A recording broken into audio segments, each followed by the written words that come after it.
According to statistics, the number of crimes committed by juveniles has been increasing worldwide in recent years. There has been an upsurge in violence among school children, usually directed at their peers, and the victims are often hospitalized, disabled, or even killed after such incidents. Such hostile acts usually have one goal: to prove their own superiority, power, and permissiveness. Plus, the laws of many countries are lenient to juvenile offenders, which gives them faith in their impunity. The story of a French girl named Agnes Marin, who died at the hands of a high school student, shook the whole country.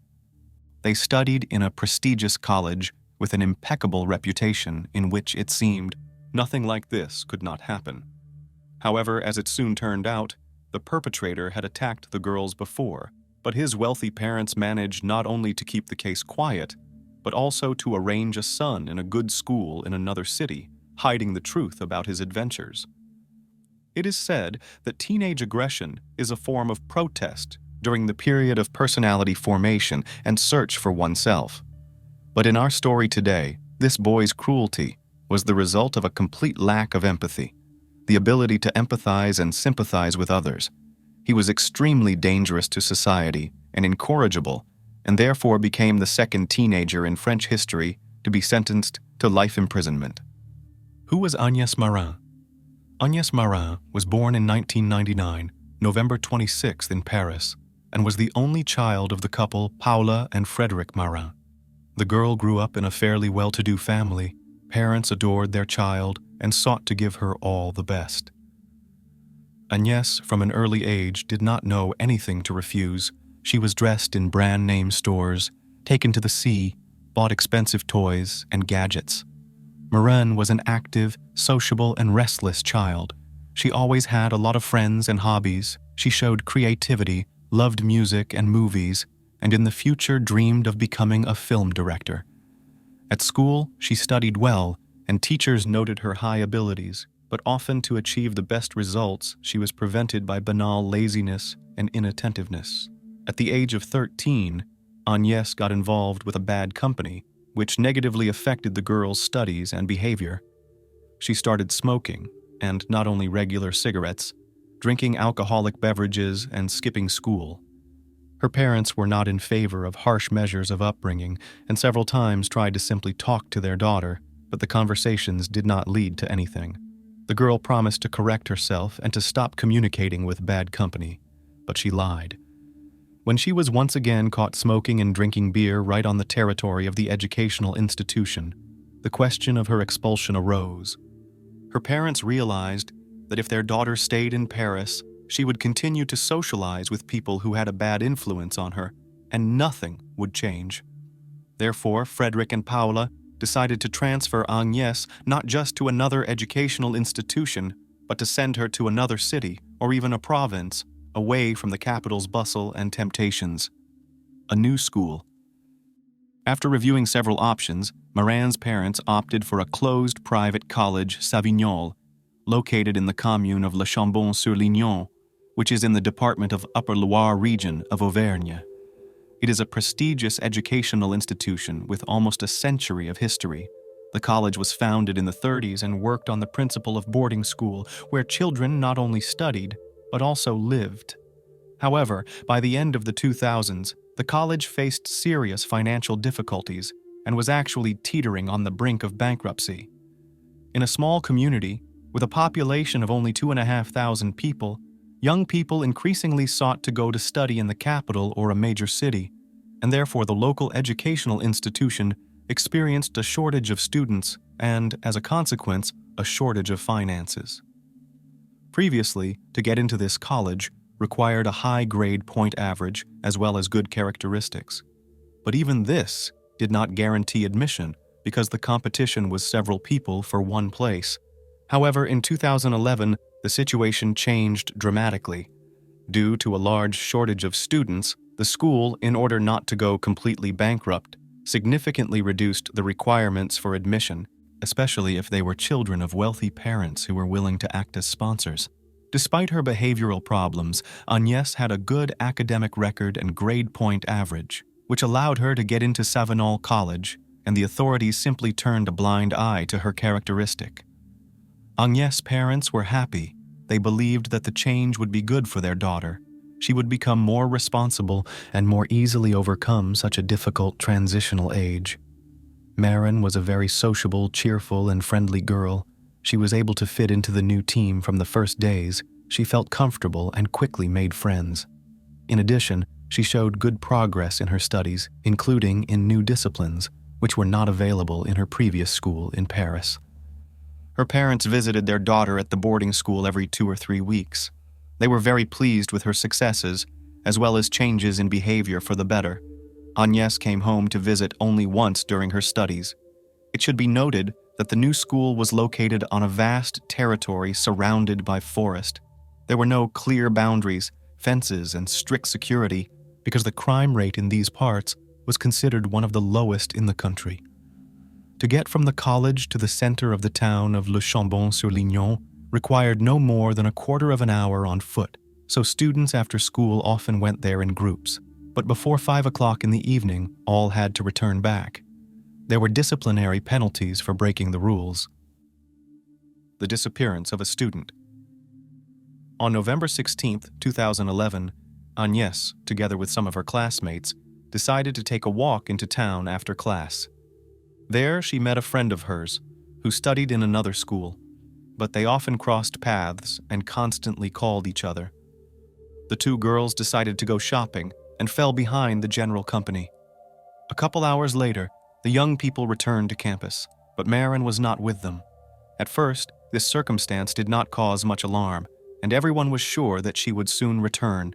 But the time passed, it began to get dark, and the absence of the student seriously worried the teachers. Her phone was switched off, and she could not be found on campus, so the school management did not hesitate to report the incident to the police. The search began that evening and was conducted by law enforcement officers, teachers, and students of the school. They were divided into groups, each of which combed a different area, but no trace of the missing girl could not be found. No one had seen her and had no idea where she might be, but everyone hoped that she would return alive and unharmed. Marin's parents were notified almost immediately and asked if their daughter had returned home. Frederick and Paola were shocked at the news and rushed to Le Chambon-sur-Lignon as fast as they could. They assured them that Agnes could not have run away, for she had no reason to do so and had nowhere to go. According to them, their daughter liked her new school very much. She had made many friends here. She did not feel any discomfort, and she had no conflicts with anyone. The father and mother of the missing Agnes became actively involved in the search. They talked to their daughter's friends, posted pictures of her all over the city asking for help in finding her, and tried to find any clues or leads. What is Agnes's friend hiding? The first thing the police did was to look for people who were the last people to see the missing Agnes and who might have known about her future plans. Girls from her class said that Marin met a friend of hers in the city and went shopping with her, but no one could give her name. However, soon the law enforcers managed to find Estelle, the same friend from another school.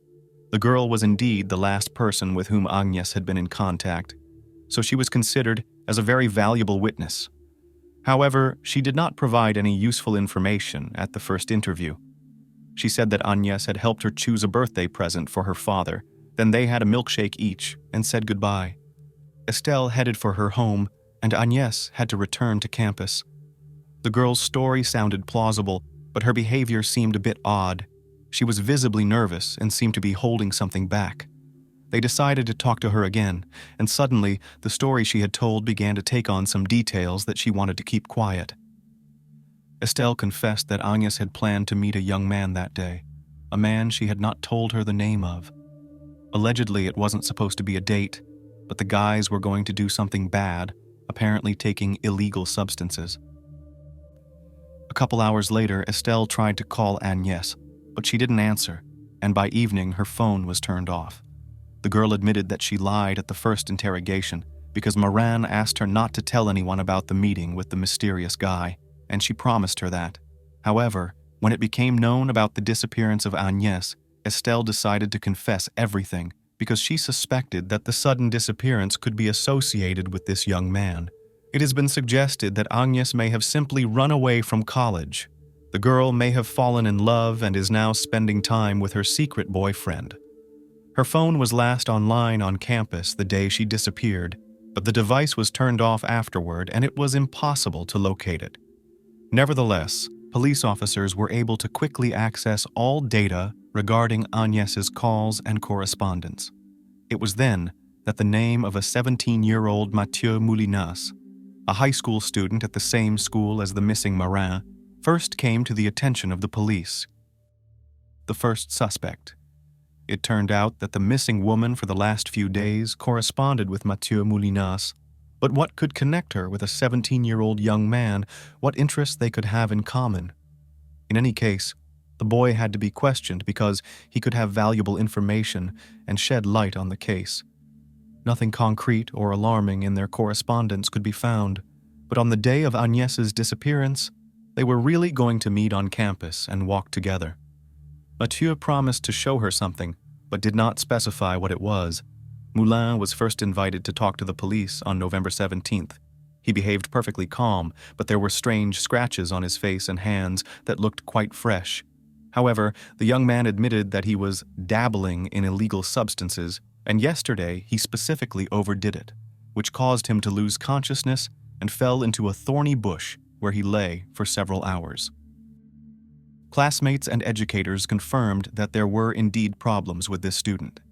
Matthieu was admitted to Savol College in January 2011. His parents transferred him here to supposedly protect him from bad company and problems.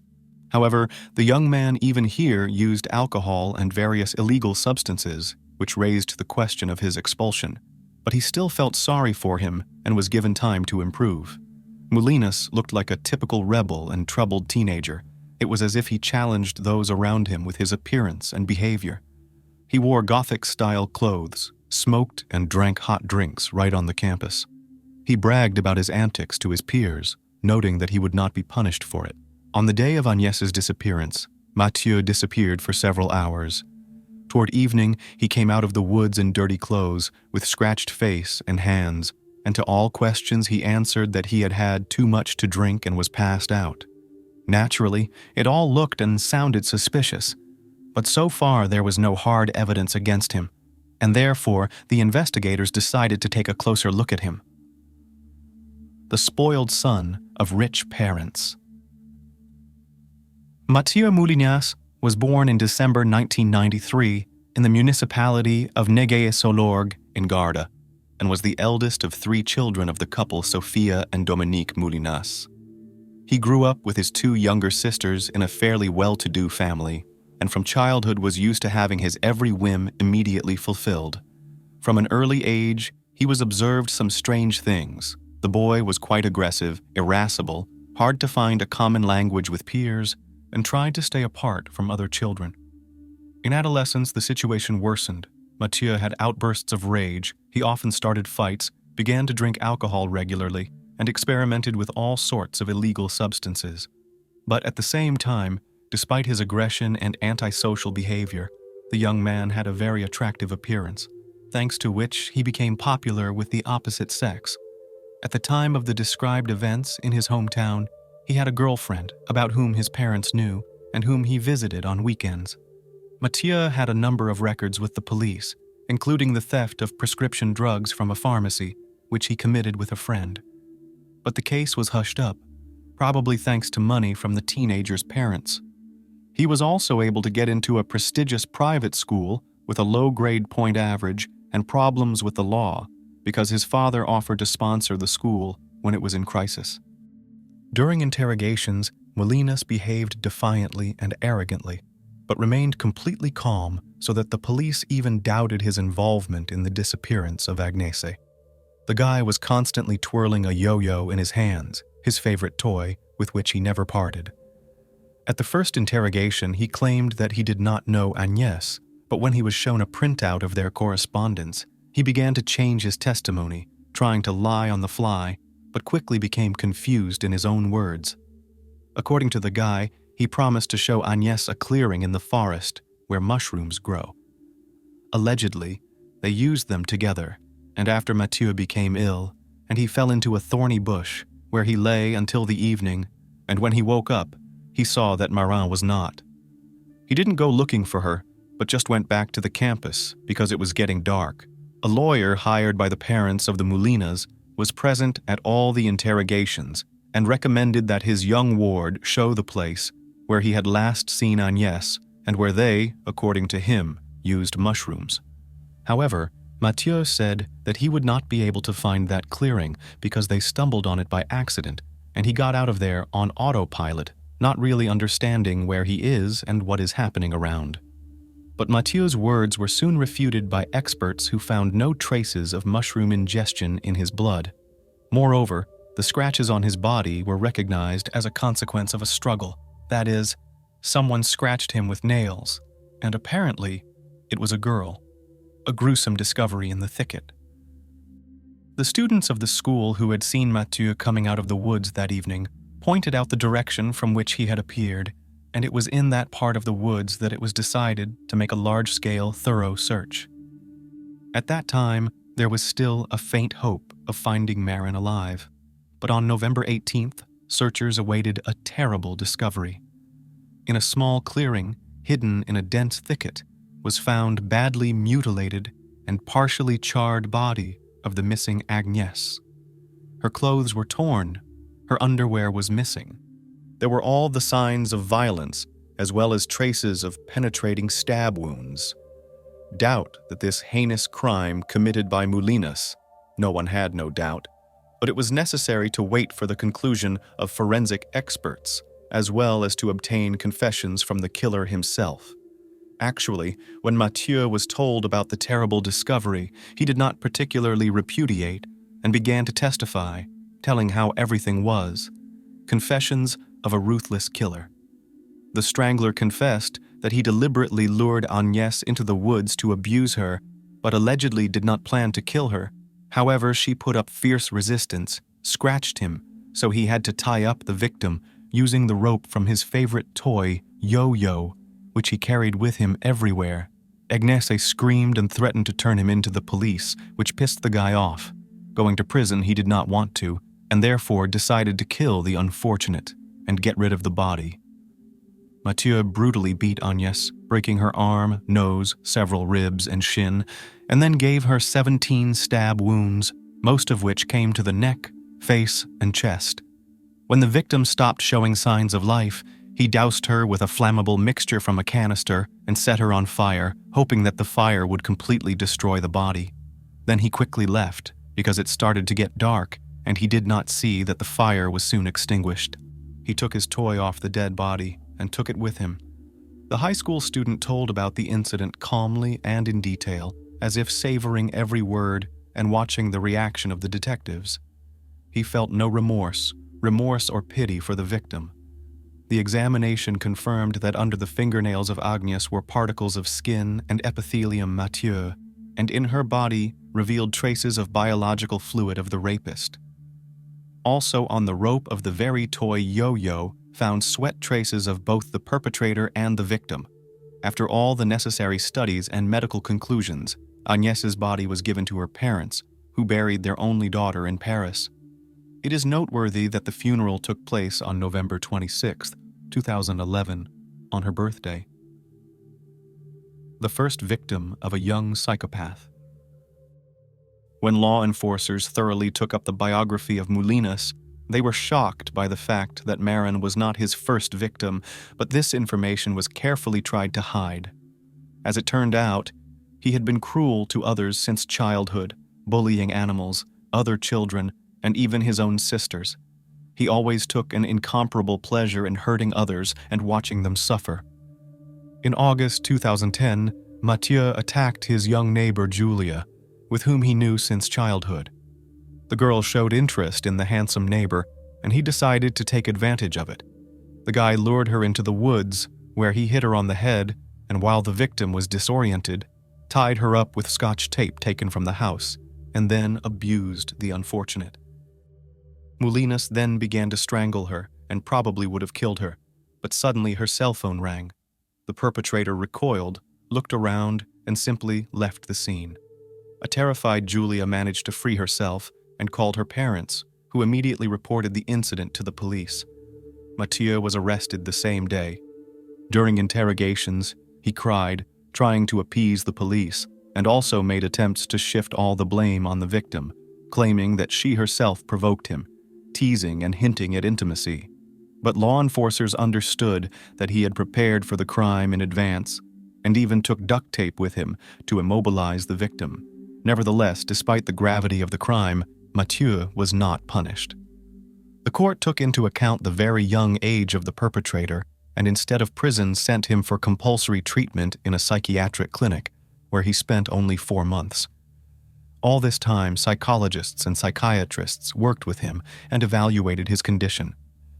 In December 2010, the chief specialist, who was in charge of Moulinas, gave a conclusion that he was fully rehabilitated, and after the course of therapy, he no longer posed any threat to others. The court, after reading this report, released the offender, requiring him only to attend several anger management sessions. Parental patronage.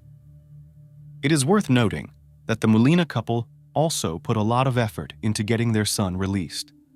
They promised the judge that Matthieu would leave the region and not cause any more trouble, and they also said that they would make sure that the heir would undergo therapy. They hired the best lawyers who did everything possible to keep their client out of jail. After that, the parents started looking for a new school for their son, but since he had a criminal record for such a serious article, they did not want to accept him anywhere. Then the father personally went to the provincial closed college Savol and made an appointment with the director. He knew about the financial problems of the institution and immediately offered to sponsor him. When it came to the admission of Matthieu to the college, the director noted that the guy is too low academic performance, and the criminal case of a potential student could hit hard on the reputation of the school. But Dominic Moulinas, in every possible way, vindicated his son, lying that there was no violence, just his ex-girlfriend so tried to get back at him after the breakup. Allegedly, that's why he was released a few months later, when everything was sorted out. Surprisingly, but the leadership of the educational institution did not go into the details of the trial and accepted the version told by Dominic. Apparently, the amount of sponsorship he had announced played a decisive role, and they simply turned a blind eye to the crime and withheld this information from other students and their parents. The trial and the verdict. Matthieu had taken Agnes's life only a month before he turned 18. However, he was a minor at the time of the violent and brutal crime, and therefore the law provided for a lighter sentence for such offenders, and the trial itself had to be held in private. Agnes's parents insisted on making the sessions open, at least partially, with the involvement of journalists who would cover the case in the media. However, the Marin couple were refused, and the trial was held behind closed doors. The proceedings began only on June 18, 2013. The public prosecutor harshly criticized the numerous omissions in the case of Matthieu, in particular, the fact that the psychiatrist who gave the conclusion that the guy is not a threat to others was a young girl who did not have the proper qualifications. She had no previous experience with criminals and made a fatal mistake. The defendant underwent a second psychiatric examination, and experts concluded that not only is he unrepentant, but he may well commit a similar crime again if given the opportunity. Matthieu himself confirmed this, stating that he enjoyed watching the victim suffer. Moulinas was diagnosed with symptoms of schizoid and paranoid disorder, which together with outbursts of uncontrolled aggression made him extremely dangerous to others. However, he was fully aware of his actions and could be held responsible for them before the law. Moreover, the prosecutor insisted that the young man be tried as an adult due to the brutality of his crime, and his request was eventually granted. On June 28, 2013, Matthieu was found guilty of abuse and murder with particular cruelty. He was sentenced to life imprisonment and forced psychotherapy. He became the second juvenile offender in French history to receive such a harsh punishment. Moulinas's lawyers decided to appeal the sentence, but on October 10, 2014, a jury of appeals upheld the life sentence, ending any possibility of a review of the decision. In 2016, Matthieu's parents wrote and published a book in which they described their bitter experience and admitted that their son remains unrepentant. Another mysterious story took us to Namyangju City in South Korea. On June 6, 2006, 29-year-old student Lee Yun-hee disappeared without a trace. It would seem that nothing is unusual. People often disappear. However, this case is still stirring the minds of the public. Many people to this day continue to argue and put forward their own versions of what happened. Disappearance. For the first time about the fact that the girl disappeared spoke on June 7th. The alarm was raised by her friends and classmates.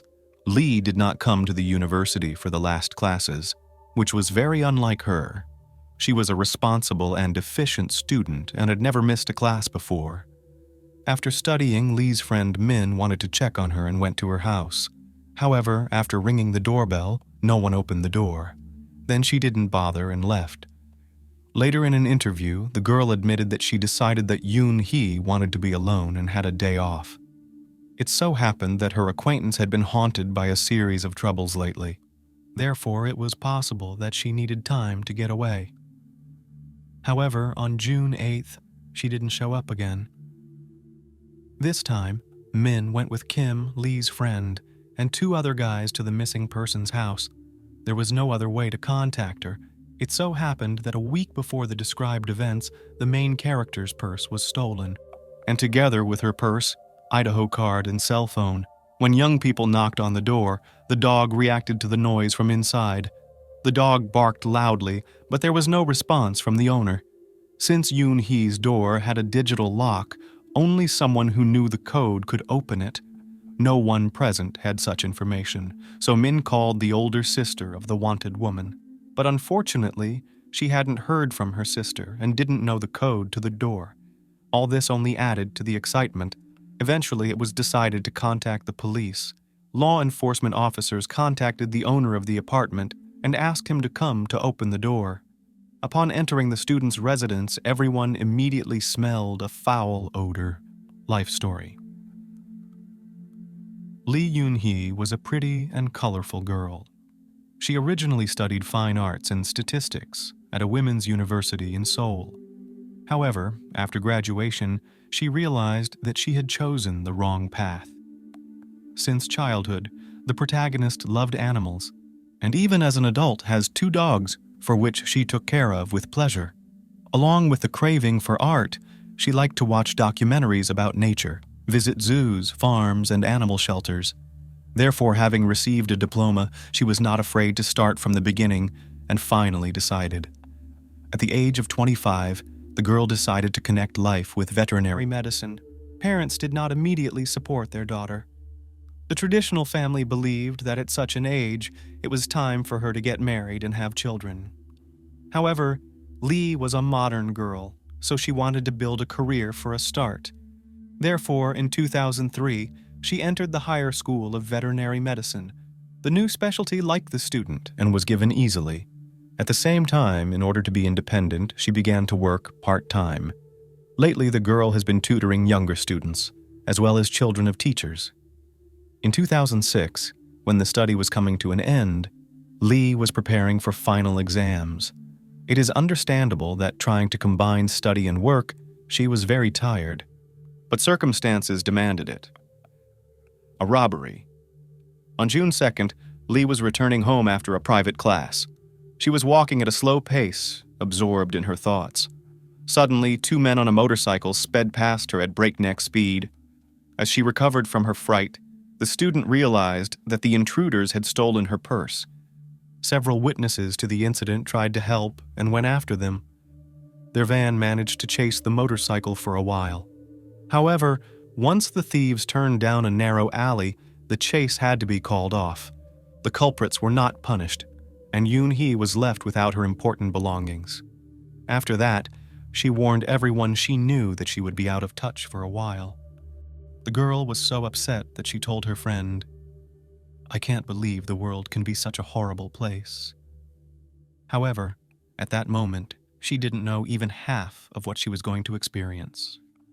The situation at Lee's apartment. Lee's apartment was empty. What was noticeable was the mess made by the dogs. 2 puppies were lying on the floor. In the absence of water and food, they were dehydrated. Apparently, the animals were trying to find something to eat.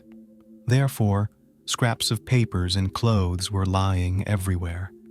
It became clear that the pets had not been walked for several days, hence the pungent odor that filled the room.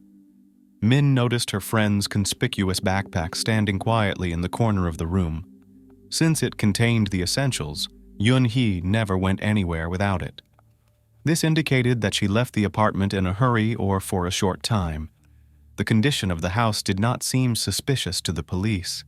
At first glance, nothing was missing, and there were no signs of forced entry. Therefore, assuming that the wanted girl had left voluntarily and would return soon, the police left. However, such arguments did not satisfy her friends. First, Lee would never in the world would not have left the animals to starve. Secondly, she could not disappear without telling anyone. So the company contacted Lee's family members. The family confirmed that they hadn't heard from her in days. Dissatisfied with the police officer's conclusion, Min and her friend went to the station. Unfortunately, due to the slowness and poor handling of the investigation, Korean law enforcement agencies have been repeatedly admonished for their actions. So the young people decided to insist on their own and officially report their friend missing. Evidence. At this time, 2 of Lee's other friends stayed at the house. They wanted to wait for her parents and discuss everything. Not wanting to embarrass the missing person's relatives, the guys decided to clean up the apartment. They washed the floors, threw out the trash, and even washed dirty laundry. In general, destroyed all the evidence that had taken place. In addition, it was later learned that upon arrival, Lee's sister threw away the cigarette butt found on the veranda. She did so because she didn't want to embarrass her sister in front of her parents. They would be very upset to know that their daughter smokes. But the thing is, Yun-hee's acquaintances unanimously claimed that they had never seen it. Perhaps in this way, another solid piece of evidence in the case was destroyed. Afterward, the guys were very sorry that wanting to do better only aggravated the situation. The young people explained that at that time the police had not taken up the investigation and had not warned them not to touch anything. When Lee's parents arrived in the evening, they inspected the apartment. Dong, the girl's father, reported that several other things were missing along with his daughter. The first thing he named was a hammer. The man explained that he personally insisted that such a necessary item was in the house. Lee Yun-hee had always laughed about it and kept it in plain sight. The other missing item was an antique coffee table. The student was particularly fond of it, often eating at it and using it as a bedside table. It was unclear to everyone where the girl could have gone, as well as where 2 unrelated objects had disappeared to. The unknown painted a frightening picture. The last party. That day, in addition to the police report from Lee's friends, there was another one. The concerned parents of the missing girl decided not to delay. It was already obvious that enough time had passed since the alleged disappearance. She was last seen on June 5th. That was when Yun-hee and her classmates finished their last practice of the semester. The young people were going to celebrate the significant event. For this purpose, they even invited the teachers. Obviously, not everyone agreed, but some still decided to keep company with a group of 40 students.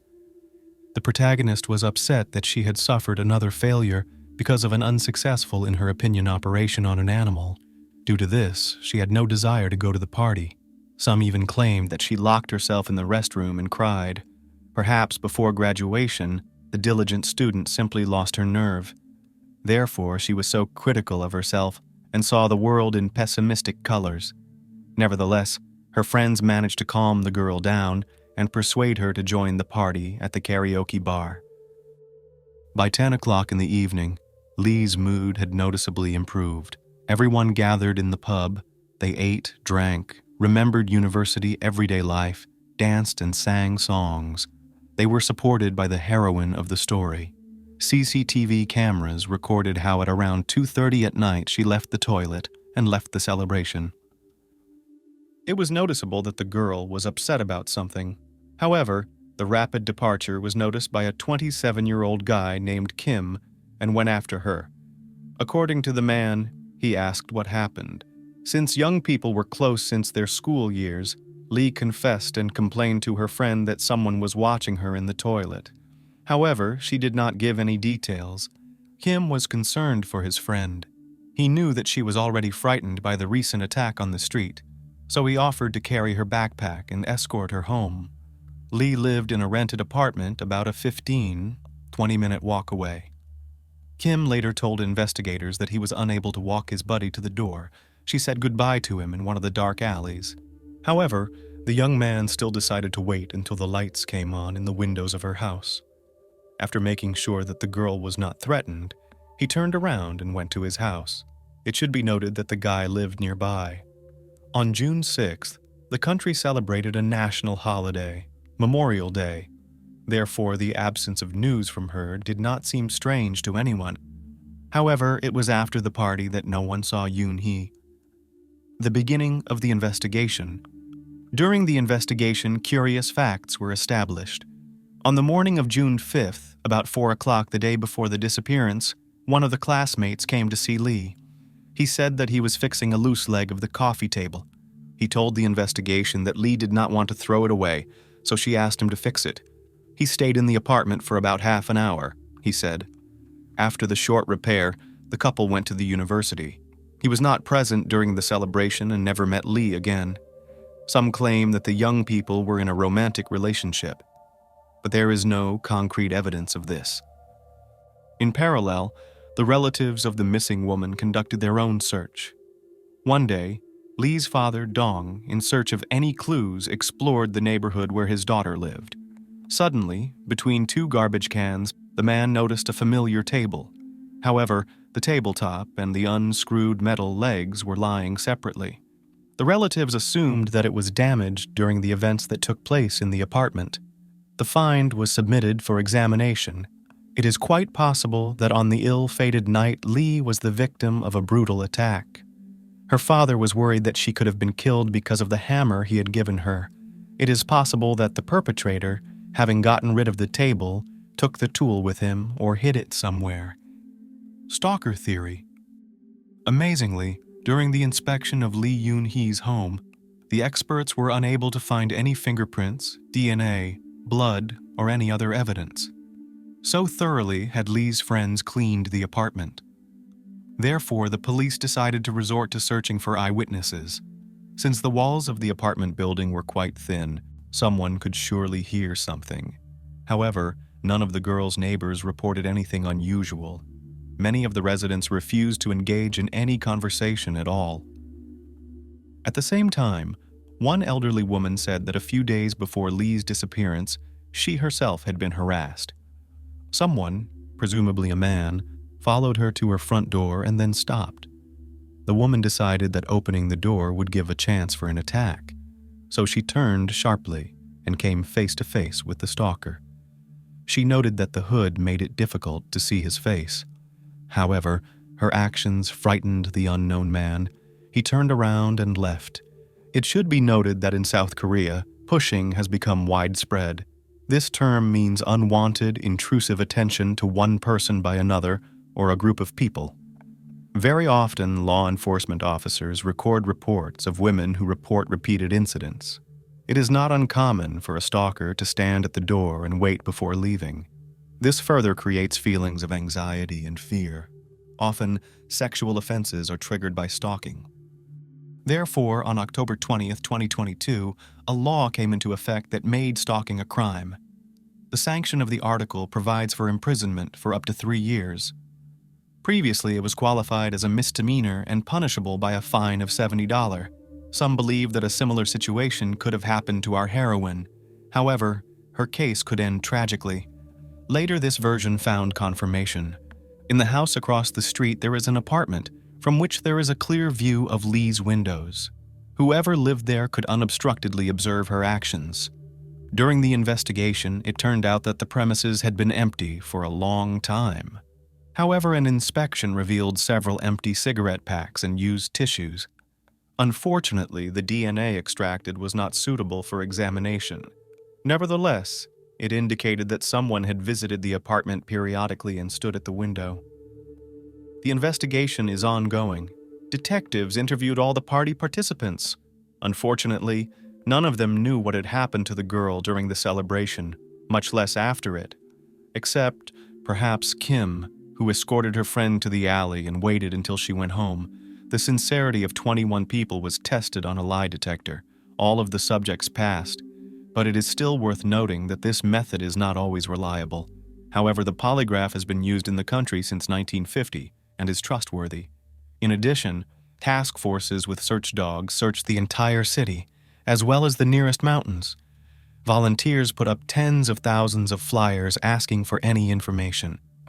Later, Lee's parents sold all their property and offered 10 million won for information about their daughter's whereabouts. However, all was in vain. A new lead.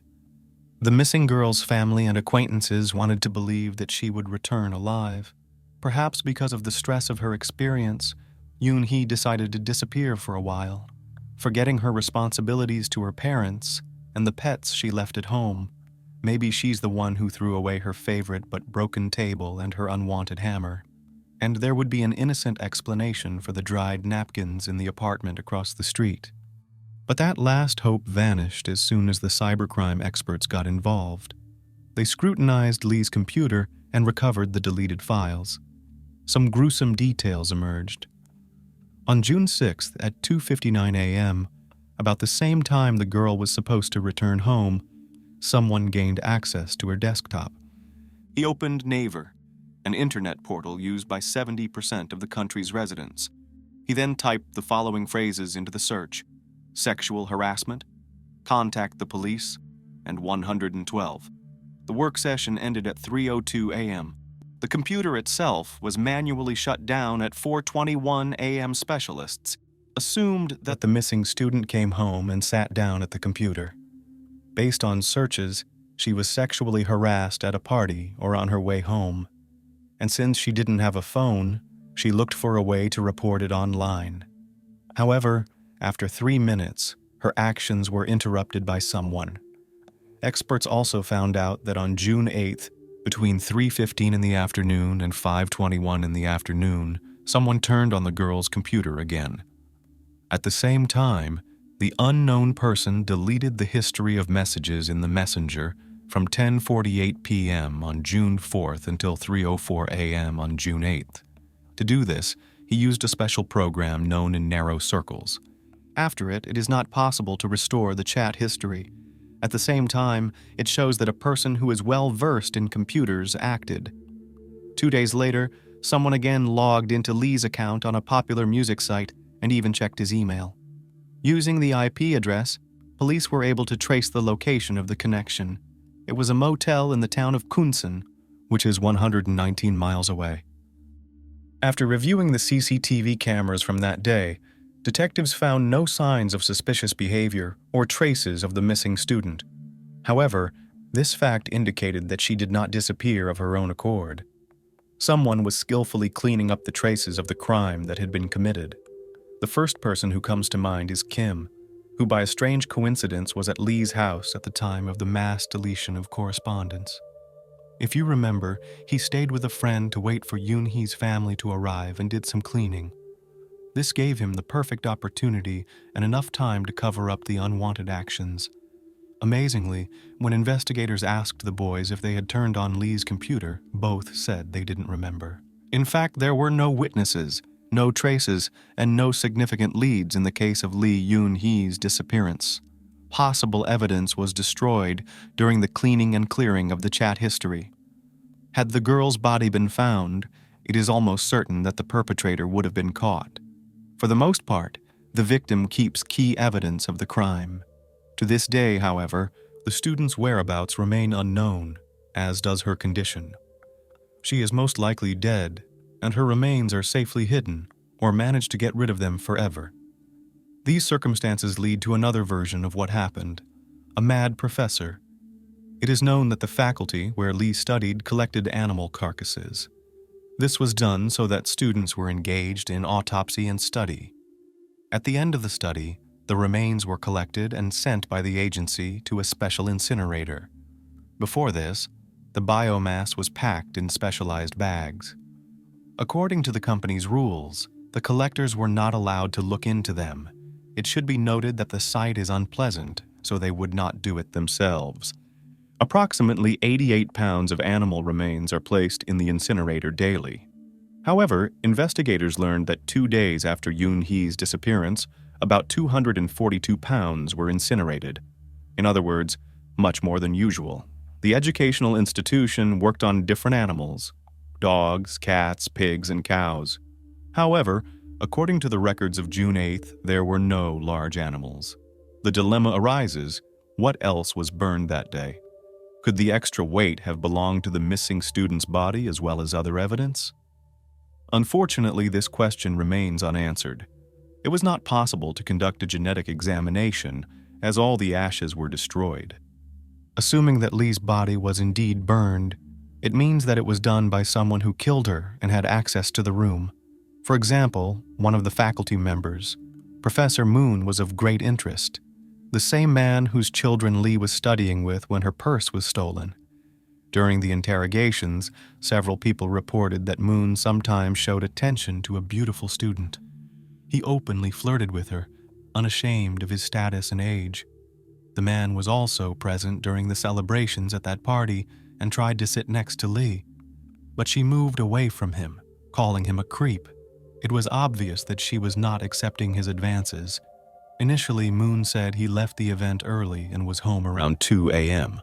Then, when other detectives noticed that he had left after Lee, he changed his statement. It is quite possible that the professor molested her and then stalked her. Afraid of ruining his reputation, he may have silenced Yun-hee. It's possible that he followed her that night, then broke into her apartment and killed her. Then he moved the body to the crematorium. He could also have taken the student to the campus by force and burned her alive. Either way, there's a lot of speculation. On the one hand, a stranger obsessed with Lee. He could have stolen her purse to get his hands on the object of his adoration and watched from the apartment across the street before or after the event. It is possible that it was he who attacked, kidnapped, or killed the poor girl. On the other hand, there are a lot of questions about her buddy Kim. Dong stated that there was a suspect they were sure of and pointed him out. There's no video footage of the young men walking home together after the party. Also, no one present saw Lee and Kim leave. It's hard to believe that the girl didn't want to be escorted all the way to the door and said goodbye in an alley at night. Everyone knows that the guy has been in love with her since high school. There is an opinion that he even went to university because of her. At the same time, Lee sincerely trusted him and loved him in her own way, accepted his gifts, spent time with him. However, Lee's feelings were not what he would have wanted. Many joked that Kim became her third puppy. Later, one important detail came to light. It turns out that the young man knew the code from the door of the beloved. In her absence, he repeatedly came to the apartment, looked after the dogs. However, he did not tell about it, so as not to defame the girl in the eyes of others.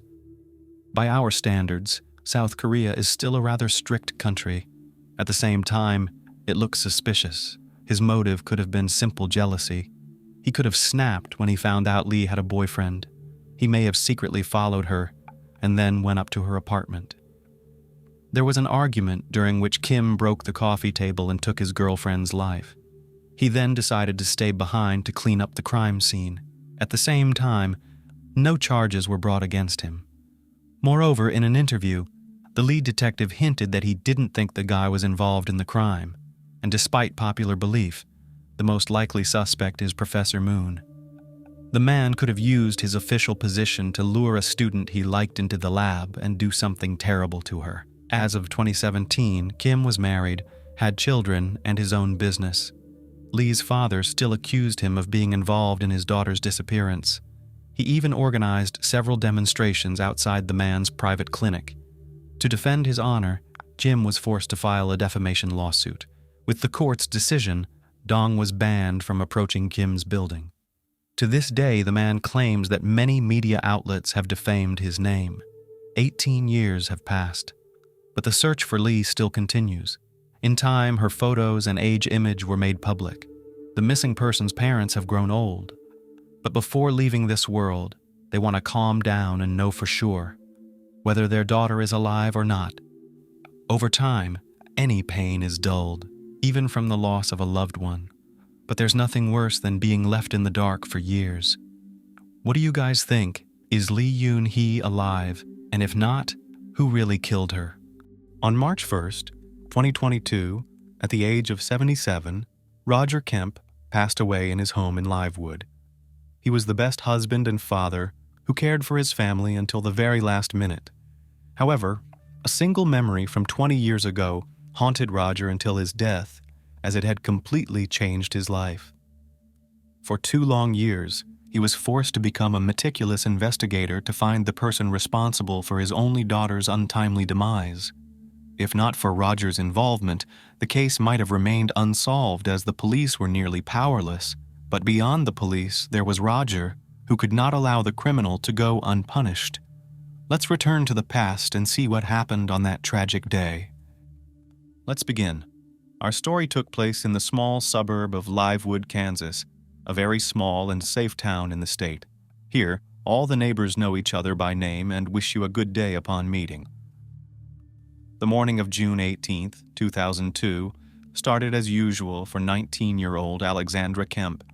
Her father had gone to work, her younger brother was still in bed, and her mother was making a delicious breakfast. Alexandra didn't finish her coffee because she was in a hurry to get to work. Allie, as her loved ones affectionately called her, had just finished her first year of college and returned to her hometown for the summer holidays. She got a job as a lifeguard at an outdoor public pool, where her boyfriend and brother were already working. That day there were almost no visitors, and Allie calmly inspected the area and cleaned the auxiliary premises. Allie entered the pump room and turned around when an unfamiliar voice greeted her. She politely asked him to leave the restricted area and pointed to the door, but he attacked her and started tearing at her clothes. Allie hit him in the face, but he was much stronger. She tried to scream, but he covered her mouth with his hand, and the noise from the operating pumps left no chance to be heard. The next moment, Allie lost consciousness. Sometime later, her brother Tyler came to the pool to take over her shift. He saw her personal belongings on a table, but could not find her anywhere. He searched all around, calling her by name, but Ali did not respond. In a panic, the young man called their father. Roger dropped everything and rushed to the pool. Together with Tyler, they carefully inspected the surrounding area, and to his relief, Roger found that Ali was not in the pool. Upon entering the pump room, Roger saw a large piece of tarpaulin. Shining a flashlight in the dim room, he noticed a pool of blood on the floor, and then a foot sticking out from under the tarp. The father threw off the tarp and cried out at the sight. He fell to his knees, trying to bring her to her senses, but she was unresponsive. At 5:29 p.m., Roger Kemp called the emergency services to report that his daughter had been fatally injured. Throughout the call, the father tried to revive his daughter. He tenderly covered her with his jacket, but blood continued to seep from the inflicted wounds. Roger talked to her and pleadingly asked her not to leave, but the girl was unconscious. The victim was urgently taken to the hospital, where the death of 19-year-old Ali Kemp was confirmed. "I hoped she was still conscious and could hear me, but she never came back," Roger said shortly after arriving at the local hospital. Alexandra Elizabeth Kemp suffered multiple head injuries from blunt force trauma, with a pool of blood nearby. Her shirt was torn, she was without pants and underwear, and there were signs of strangulation on her neck. Several of her fingers were broken, and her nails were torn off, suggesting that she had been brutally assaulted before being deprived of life. The pump room, where Allie's body was found, was in disarray, with items strewn about chaotically. It became clear that there had been a fierce struggle between Ali and her assailant, in which she did not give up, but he proved to be stronger. After her life was declared ended, the victim's body was sent for forensic examination, and the crime scene was thoroughly inspected. Unfortunately, the weapon used in the crime was not found either in the pump room or on the pool premises. However, a blood-stained tube of ointment, usually kept in the first aid kit, was found at the crime scene, which investigators found peculiar. They needed to determine why it was found near the victim's body. The ointment tube and its cap were collected for analysis. Police Chief Craig Hill, who inspected the crime scene, expressed his condolences to the parents of the deceased Ali Kemp and stated that in his 35 years of service, this was probably the most horrific crime that could occur in the Livewood community. This crime shocked the quiet town and left too many questions, both for the public and for the investigators. The investigation was puzzled, as one of the main questions in the crime against the young woman was the motive. The first suspected motive was robbery, but her purse and all its contents were untouched, which completely ruled out this theory.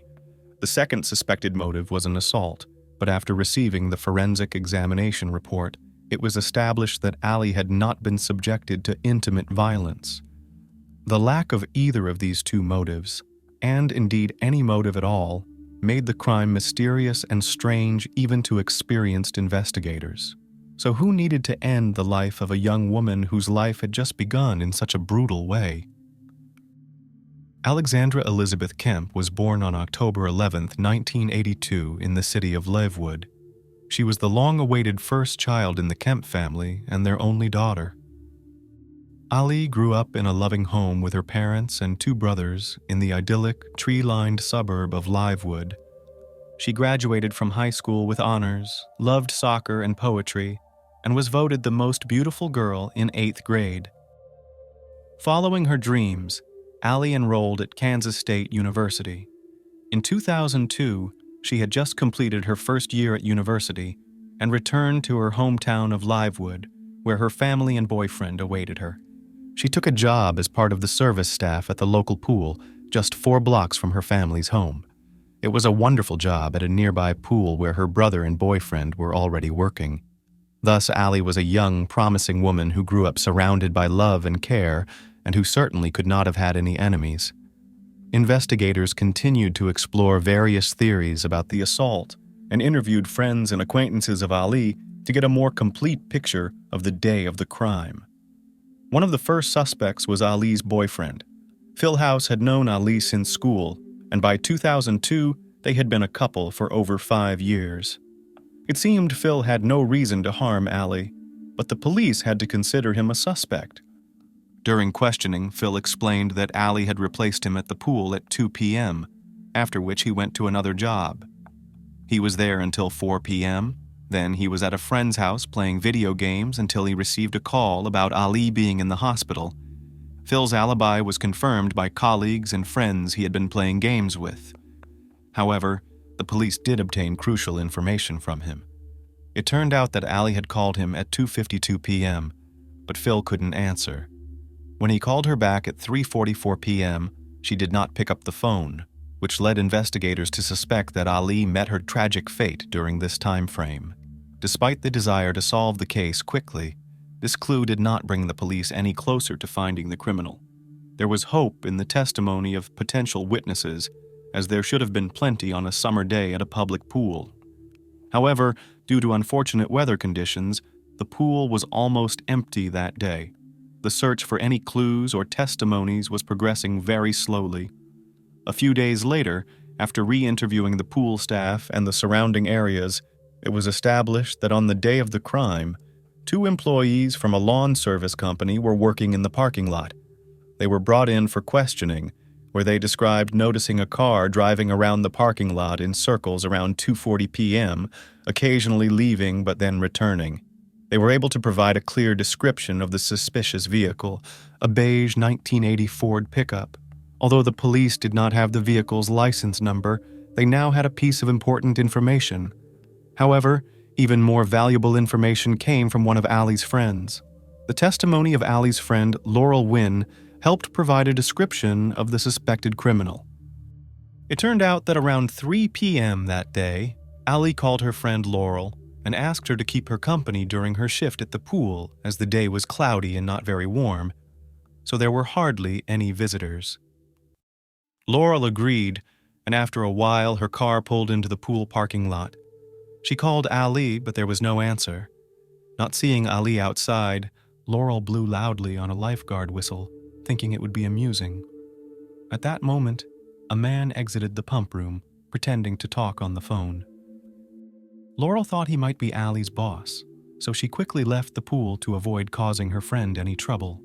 As she left the pool area, the man turned around and waved at Laurel, allowing her to remember his face. Laurel did not wait for a call from her friend and left. Assuming she had seen the criminal, the police created and published a composite sketch based on Laurel's description, hoping it would lead them to the criminal. Thus, a very accurate sketch of the presumed criminal was made. The sketch and the description of the suspicious vehicle were broadcasted on local television. Undoubtedly, such publicity increased the chances of identifying and capturing the criminal, and the police indeed received a massive number of reports from people who believed they had seen this man. This led the investigation to its first suspect, James Drider. A young man, Drider owned an old Ford pickup and closely resembled the composite sketch. He lived in Olade, approximately 20 minutes' drive from Livewood, where he worked as a mechanic in a small auto repair shop.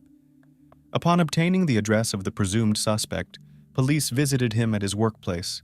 However, James vehemently denied any involvement in the assault, and he had an alibi since he was at work all day. His boss confirmed that he was indeed at the auto shop on June 18th. Thus, despite a striking resemblance to the composite, James Drider was excluded from the list of suspects. The search continued. Months passed and the trail began to cool, but Roger never gave up. While detectives worked on every lead, he pursued new ones. Roger relentlessly conducted his own investigations. He regularly visited the police station, offering various ideas for capturing the criminal.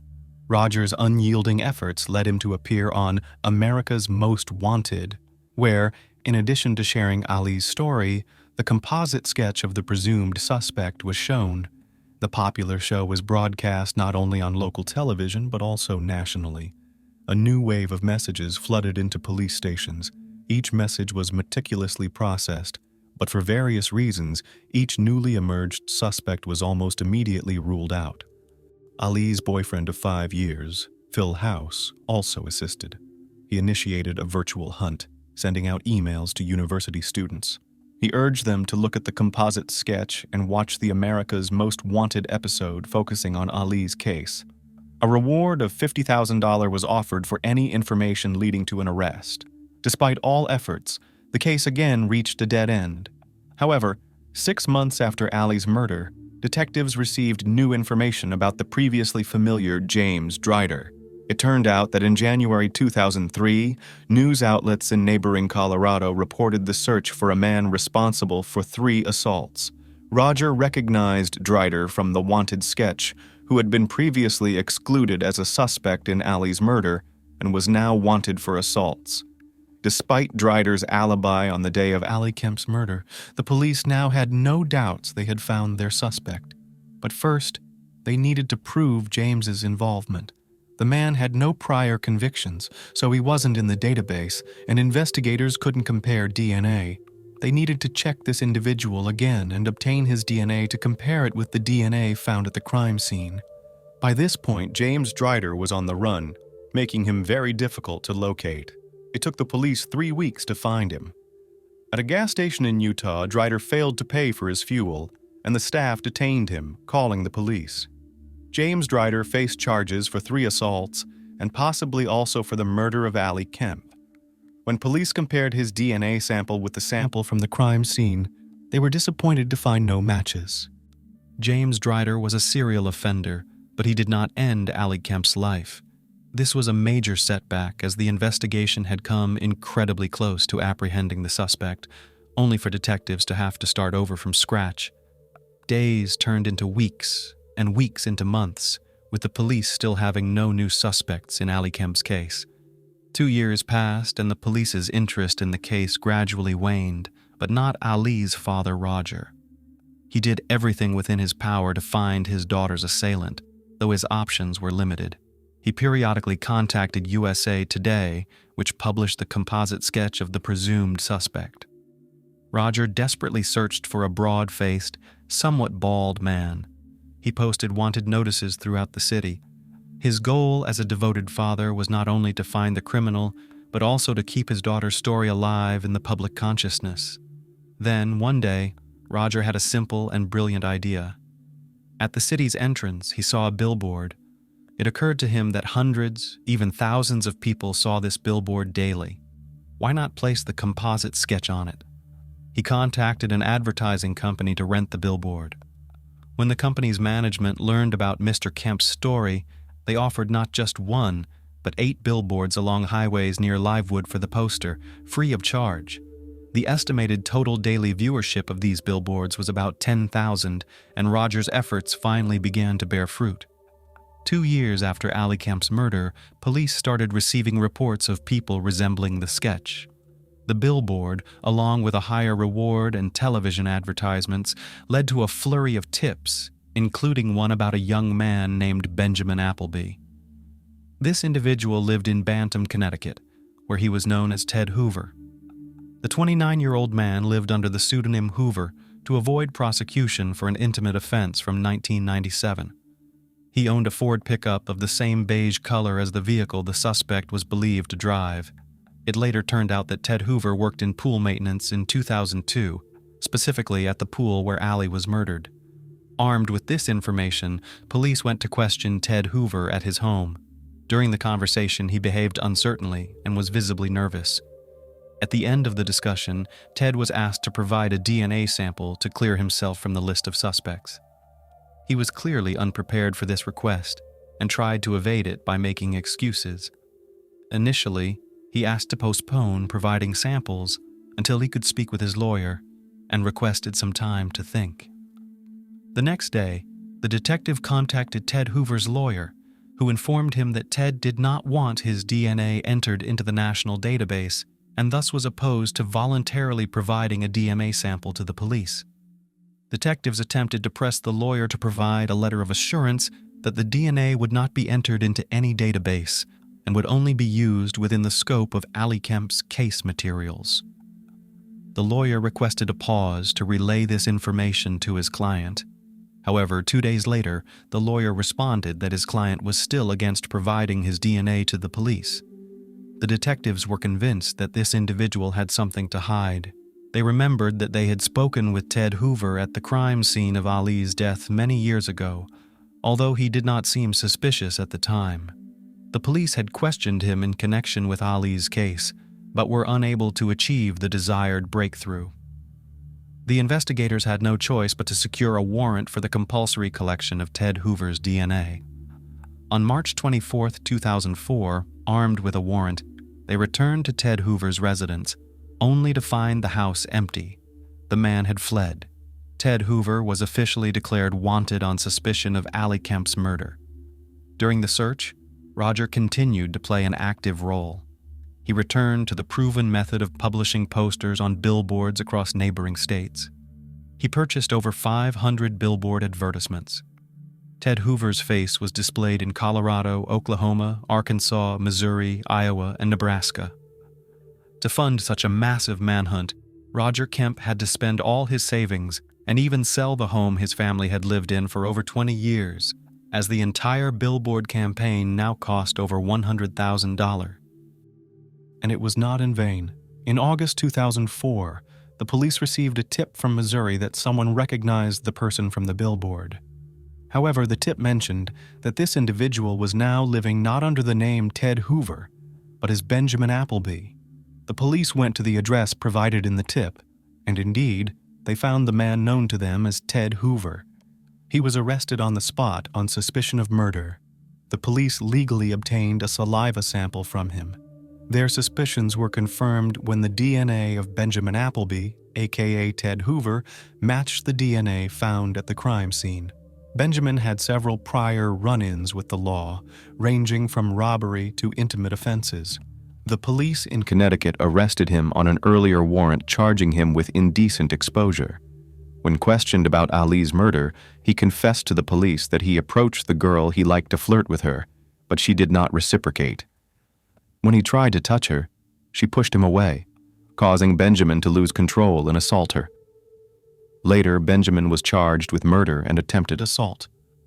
He was found guilty on both counts. I strangled her, I guess. I don't know why the hell I did it, said Benjamin Appleby in a recorded interview. According to Appleby, he touched her. Not strongly, he said, and when she resisted, he began to strangle and beat the 19-year-old girl. Then the detectives learned the horrifying reason why the antiseptic ointment was open. Appleby tried to assault Ali when she lost consciousness and he needed lubrication. In his defense, Benjamin Appleby said that he simply snapped, headed back to his car, and drove away. On December 10, 2005, on the final day of the trial against Benjamin Appleby, aka Ted Hoover, he was sentenced to 50 years in prison. He was found guilty under Kansas law, 50 years in prison with no chance for parole until 2054.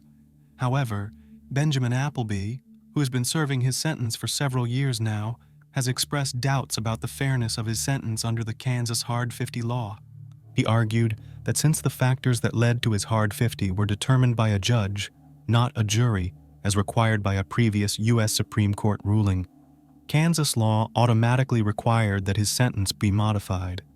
Prosecutors contend that the state law does not apply to Benjamin Appleby's case, and that the Hard 50 should remain in effect. Roger Kemp warned the public that reducing the prison term for Benjamin Appleby would put other young women and girls at risk. This marked the end of Roger Kemp's struggle and his pursuit of the man who ended his daughter's life. His relentless determination to see Ali's assailant face justice led to a rather unusual idea. He wanted to use highway billboards so that every passerby could see the composite sketch. Roger Kemp's inventive idea of using billboards to reach more people proved very successful. Several states across the country decided to adopt similar measures with high success rates.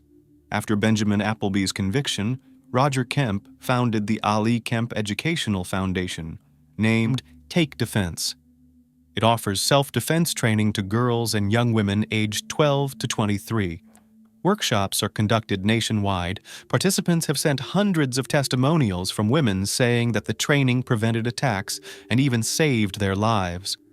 Until his last days, Kemp personally spoke at events and before each local class. Over 70,000 people across the country have taken this self-defense course. Later, he started a self-defense program for girls and women of all ages, named the Ali Kemp Educational Foundation, or simply TAKE. It teaches women how to protect themselves in dangerous situations. In 2011, Roger Kemp was also awarded the Presidential Citizens Medal for his work with the foundation. Out of 6,000 nominees, Kemp was one of 13 people to receive one of the highest honors a civilian can receive from the president. He believed his daughter would still be alive if she had known how to defend herself and, as a result, hoped to teach other women to do the same. Years after the tragic loss of his only beloved daughter, he still could not bear to describe the brutal assault on her and did not wish to recall that horrific day that completely changed his life. He ended her life because he attempted to attack her, and it's very hard for me to say assault her. He ended her life and then tried to assault her again, said Roger Kemp in an interview. Friends and acquaintances who took an active part in the search for Alexandra Kemp's assailant have become a close-knit family who still remember and mourn her sudden and unjust demise. Tireless, passionate, and kind, Roger Kemp passed away at the age of 77. He truly was a national treasure, said Jill Leaker, his friend and colleague. Roger Kemp's ingenuity helped hundreds of people find justice. Inspired by Kemp's idea, many other police departments across the country have adopted similar billboard strategies. To date, these billboards have helped authorities in Kansas alone capture more than 30 fugitives. Once, on a popular TV show, Roger Kemp said, "You have two choices. You can stay in bed and pull the covers over your head, or you can get out and fight the battle. I chose to fight. I would never let this guy win." And he kept his word. By his efforts, he protected the community from a brutal criminal who surely would have repeated his actions. Honor and praise to such a devoted, loving father and truly strong individual. This story is about a woman whose life is filled with lies from beginning to end. You will learn how the unscrupulous deceiver ends up in pursuit of big money and how many human destinies it can affect. Michelle grew up in the town of Hurst in the suburbs of Dallas, Texas. She had a younger sister, Laura. The girl's mother left home in search of a better life, so the upbringing of children was the father. It was not easy for a man to raise two daughters alone. He survived on occasional earnings at a construction site and often relied on alcohol. In search of easy money, he repeatedly thought up and implemented devious plans for profit. He would take a job at one factory or another and deliberately injure himself in order to obtain insurance money compensation. The fraud scheme worked, but not for long. With the help of CCTV cameras at one of the workplaces, the scheme was uncovered, and Michelle and Laura's father was sent into custody. Michelle grew up in a world of lies, deceit, and manipulation from childhood. This was her normal life, from which she wanted to escape by any means possible. But it is impossible to escape from herself, because lies have already become a part of her life, and she simply did not know how to live differently. The girl dreams of growing up faster to get out of the hated poverty. At the age of 15, Michelle looks very spectacular, a petite brunette of athletic build. She attracts a lot of interest from guys both of her own and older age. Even then, Michelle realizes that with the help of her feminine power and charm, she can easily manage to manipulate any men in her environment in order to get what she wants. So in her life begins a series of love relationships with different men. At the age of 17, Michelle drops out of school and marries for the first time to 16-year-old Kenneth O'Brien. She informs the boyfriend that she is expecting a baby. Kenneth, taking full responsibility for his young wife and future child, enlists in the army. The couple moves frequently. 2 more children are born to them in this marriage. One city is replaced by another. Temporary housing of the military was not the limit of Michelle's dreams. Such a life does not suit her, and after 5 years, she leaves, naming the reason for divorce beatings and cheating on the part of her husband. Michelle returns to her native Hearst. In front of relatives and friends, she appears as a victim of domestic violence and receives the necessary support and begins to organize her life anew. After a while, she falls in love with her former classmate Brandon. The young man is head over heels in love with Michelle and gladly accepted her 3 children. The lovers prepare for the wedding. However, on the eve of the wedding, Michelle infuriates Brandon. It turns out that the girl did not divorce her first husband. She was very afraid to talk to him about divorce because of the abuse, so she did not send the documents. With the help of a lawyer, this issue was quickly settled and the couple was able to marry in 1994. At first, family life flowed calmly and measured. Brandon was engaged in the development of his IT company, and Michelle worked as a dental assistant. But quiet family life was not the limit of Michelle's dreams. She has always needed more. She starts bringing home all sorts of dental equipment and supplies. The cash doesn't fit in her purse. Brandon suspected something wrong. Eventually, Michelle was caught stealing. It was only by luck that a trial was avoided. But Brandon's trust issues with his wife were just beginning. Responding to neighbors' reports that cars were frequently arriving at the house while he was at work, Brandon installed a tape recorder in several rooms of the house. Listening to the tape, he heard various men visiting their home throughout the day. Brandon does his own little investigation and learns that the reason for the divorce in Michelle's first marriage was her numerous infidelities, not her husband's beatings, as she told everyone. Brandon's patience broke, and he demanded a divorce. Michelle was furious that Brandon initiated the divorce, and while he was at work, she got back at him. "I had a very nice saltwater aquarium with thousands of dollars worth of fish in it," Brandon says. "She poured Comet into it and killed all the fish." But Michelle didn't stop there. Brandon also had a beloved dog named Domino. Michelle stuffed the dog with sleeping pills, which led to the death of the living creature. Michelle put Domino to sleep. "If you're shocked at this point, we've only scratched the surface," Brandon says. "It was a nightmare that wouldn't stop. You can't make that girl go away." Unfortunately, Brandon learned the truth about Michelle when his own marriage was completely destroyed.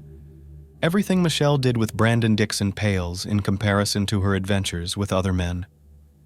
It was later revealed that John Paul Ray, also a student at the high school Michelle attended in Hearst, was the father of her first child.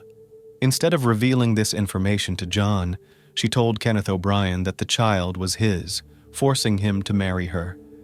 Kenneth, for 13 years, thought the eldest son was his own. John later told police that Kenneth paid child support from age 5 to 18 and did not know he was not the father. After Brandon and Michelle divorced, she moved in with John, the father of her first child. They lived in a common-law marriage for 8 years. Their relationship came to an abrupt end when John began to suspect his wife of cheating. Michelle didn't deny it. She confirmed the affair on the side. John moved out, leaving most of Michelle's possessions. Michelle's next love was Greg Williams. They were both not so young anymore. Both had a history of past marital failures. The man was married twice and had a daughter. After Greg and Katie divorced in 2003, the couple agreed to share custody of their common daughter, Taylor. However, there was no formal agreement on child support, because the former spouses had a good relationship. Rich, successful, and generous Greg was a perfect match for Michelle. In 2007, Greg and Michelle had a common daughter, Michaela. A year later, they got married. Their marriage was like the American dream. Money, children, love, it was all in abundance. Michelle seemed to have made it through the thorns to the stars and got the life she had always dreamed of. Greg Williams held his family in very high esteem. He grew up in a family with fierce principles and achieved everything on his own from an early age. He loved sports and was a martial arts black belt. In addition to his love of exercise, Greg was also a fan of guns. Both he and Michelle had guns that they kept in their home in Keller. Michelle's gun, a silver .40 caliber pistol, was kept in a safe, but Greg kept his gun, a black Labar .45 caliber, always loaded in a case under his bedside table. The couple was determined to make their marriage a success. They threw birthday parties for their children from other marriages at their home in Keller. Michelle's adult children would have barbecues and swim parties. Very often the house was full of friends. But despite the picturesque suburban home and a precocious daughter, Greg and Michelle were not the classic American couple. They met through an online community for bondage, domination, sadism, and masochism, and their wild adult house parties led to numerous complaints from neighbors. Without making the matter public, the couple decides to move out. The night before, Michelle and Greg had been unable to sleep for a long time. They were preparing to buy a new house for $4.5 million. They emotionally discussed the upcoming event. Greg stayed in the bedroom alone. Michelle went out to her crying daughter and fell asleep with her in the room. On October 13, 2011, at 4:40 a.m., an emergency call came in. A crying woman screamed into the phone that she and her husband had been attacked by a robber. She was injured, and her husband had been shot. Within minutes, police arrived at the scene of the tragedy. Inside the home, detectives found a television on full volume and a baby sleeping on the couch. Michelle's daughter was sound asleep and unaffected in any way by the attack that occurred. The woman's behavior alerted police officers. She was behaving rather strangely and did not look like she had just experienced a burglary. Soon, the gated community was filled with police cars, detectives, and forensic experts. The lot was cordoned off, and police searched every inch of the nearly 5,000-square-foot home. Michelle was fully dressed, had her hair styled, and was acting very calm. She told police she was asleep, but her clothing and demeanor said otherwise. As the only witness, Michelle was taken to the Keller Township Police Station for questioning. After several hours of talking to police and investigators, Michelle's story began to fall apart like a house of cards. According to the woman, the intruder, dressed in all black, hit her on the head with a wrench. She fell from the blow, but was conscious and heard a gunshot. The stranger then fled through the back door of the house. Michelle Williams's account did not match what police saw at the scene. Greg Williams was shot in the head while lying in bed.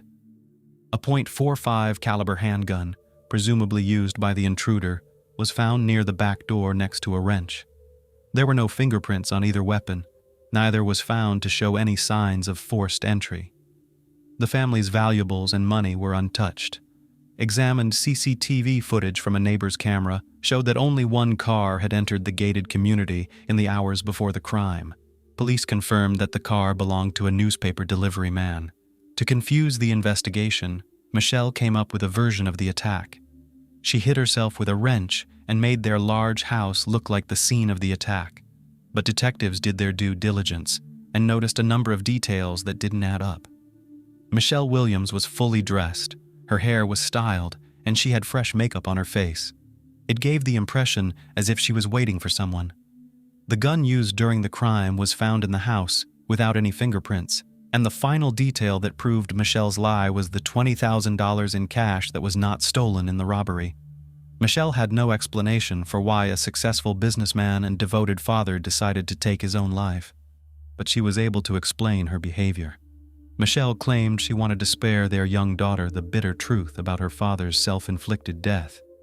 She admitted to police that she wiped down the gun and washed Greg's hands to cover up fingerprints before desperately staging a home invasion and calling emergency services. As bizarre as that explanation was, it became obvious to police why no evidence was found in the house. Michelle admitted to wiping the crime scene with bleach and hitting herself in the face with a wrench to present a more realistic picture of the attack. From the beginning, Keller police doubted the credibility of Michelle's testimony. But at the time, no physical evidence was presented linking her to the crime. Michelle was arrested for perjury, but was soon released home.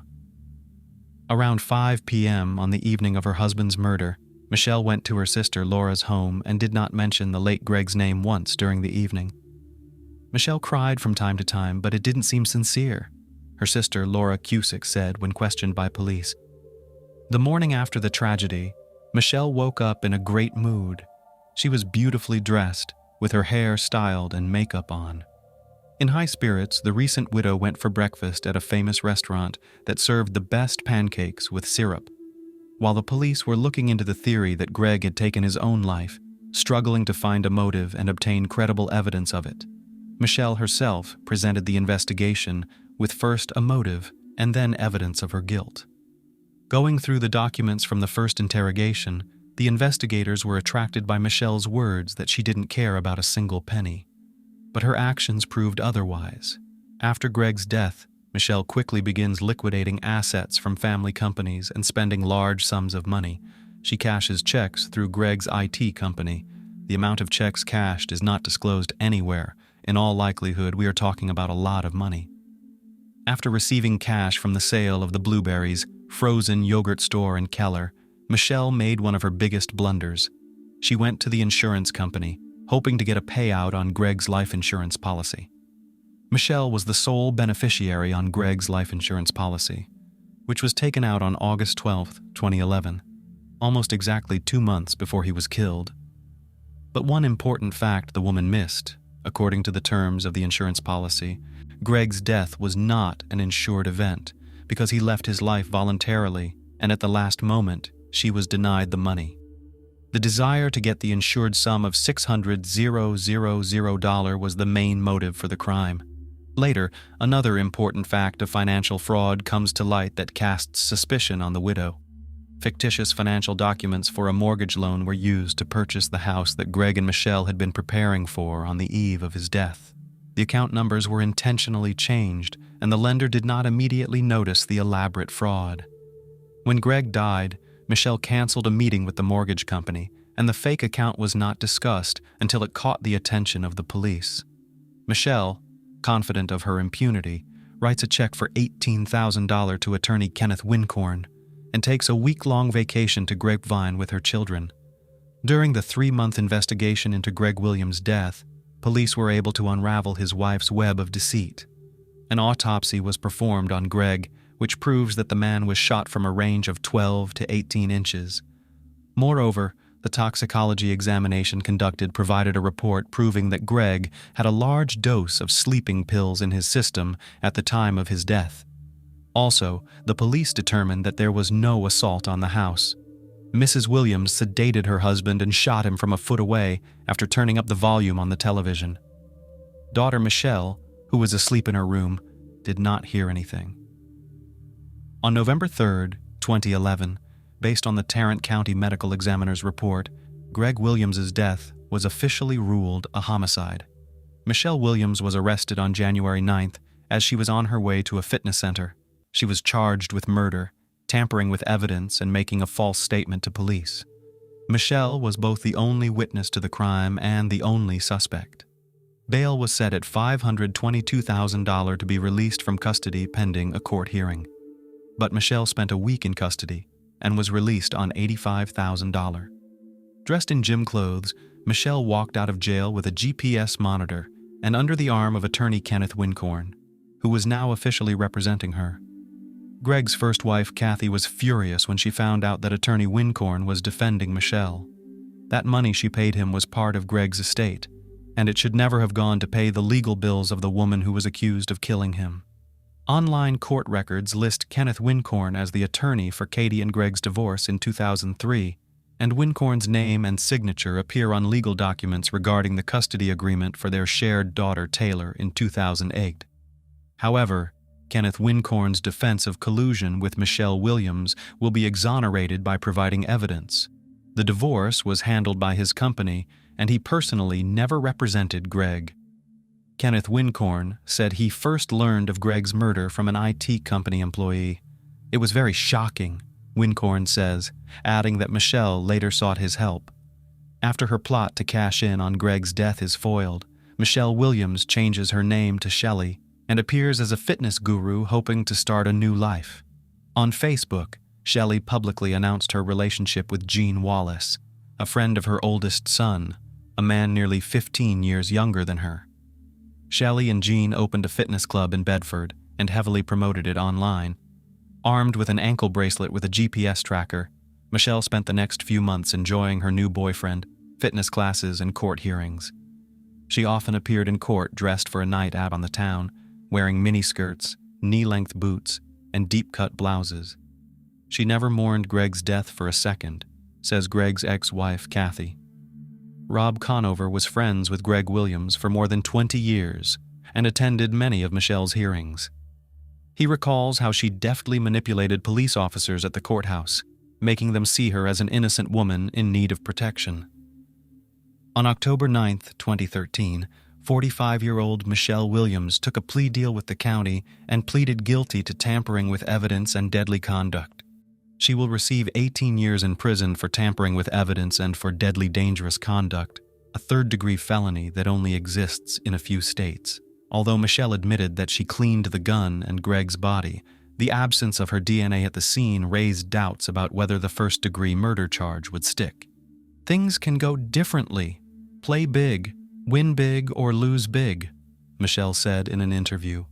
With the plea bargain, I expect to do a couple years, and after that, I'll be out on parole. But in February 2014, Michelle Williams, in an interview, suddenly changes her testimony and says she is not guilty of the crime. The judge immediately rescinds the plea bargain and sets a date for the first trial. Opening arguments have begun in the trial of a Texas woman, dubbed by the media as Keller's Black Widow, who was accused of intentionally targeting her husband in 2011 for an insurance payoff. Michelle Williams, 45, was charged with the crime. In court, prosecutors described the crime as a clearly planned scheme of acts to profit from Greg's substantial life insurance policy. In their opening statement, prosecutors told jurors that Mrs. Williams shot her husband in the head after drugging him with sleeping pills beforehand in order to collect on his life insurance policy. The motive was money, time-tested money, greed, Assistant District Attorney Jack Strickland said in court. Although Michelle admitted that she cleaned the gun and Greg's body, the absence of her DNA at the scene raised doubts about whether the first-degree murder charge would stick. In response to an interview request, Michelle's attorney released a statement on her behalf. Attorney Kenneth Wincorn described the difficulties in the case caused by the spotlessly clean crime scene. The prosecution struggled to prove a premeditated crime, disregarding the fact that there was no DNA from the suspect. In repeated searches, cleaning products were found, but it stands to reason that Michelle's fingerprints were on them, since the products were in the house where she lived and did the cleaning.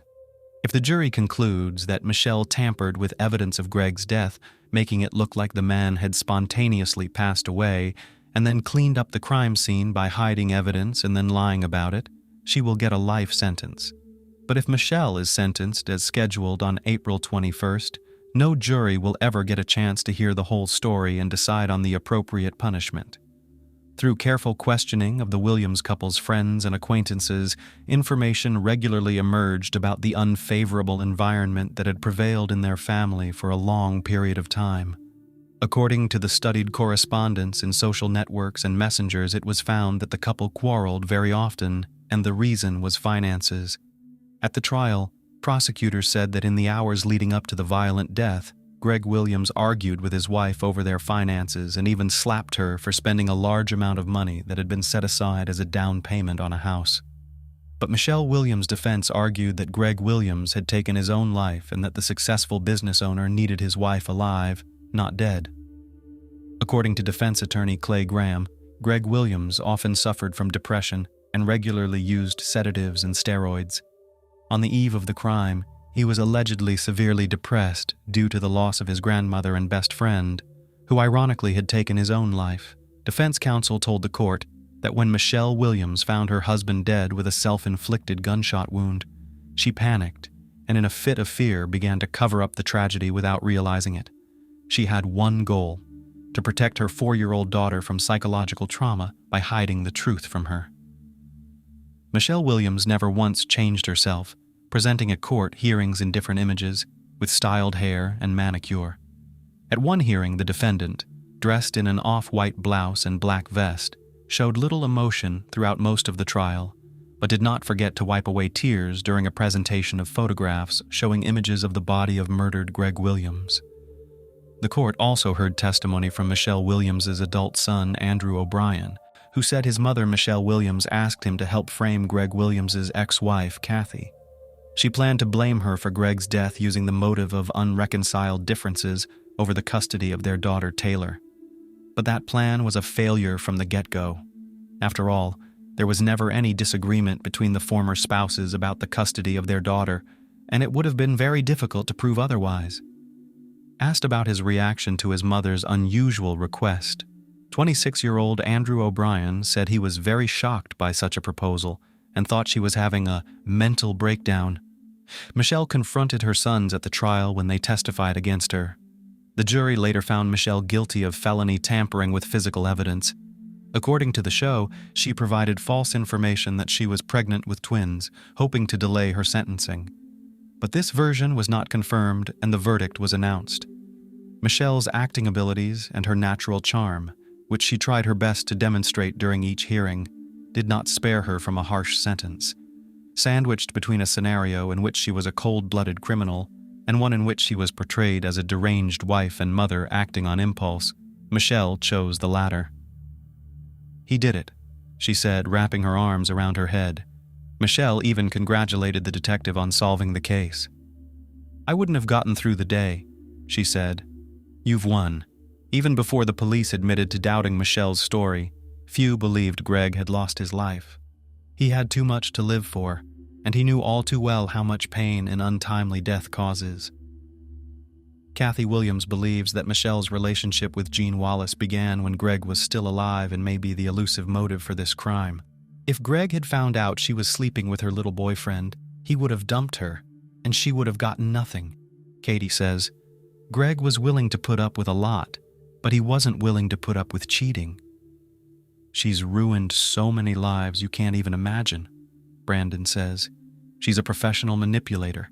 If the courts had gone further and interviewed all of us, things could have gone in a different direction." Michelle was sentenced to 60 years in prison.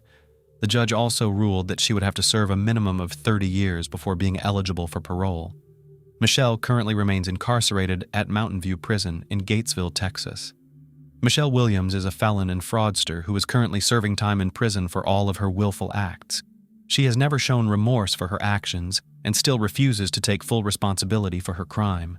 The tragic story of a young school teacher named Lacy Peterson not only shocked the public with its unimaginable cruelty and inhumanity, but also served as a precedent for the adoption of a law of the same name, known as the Lacy and Connor Act. Connor was the name of her unborn son, who died with his mother, and the law itself was designed to protect children from violence before they were born, and to punish those who infringe on their lives and health.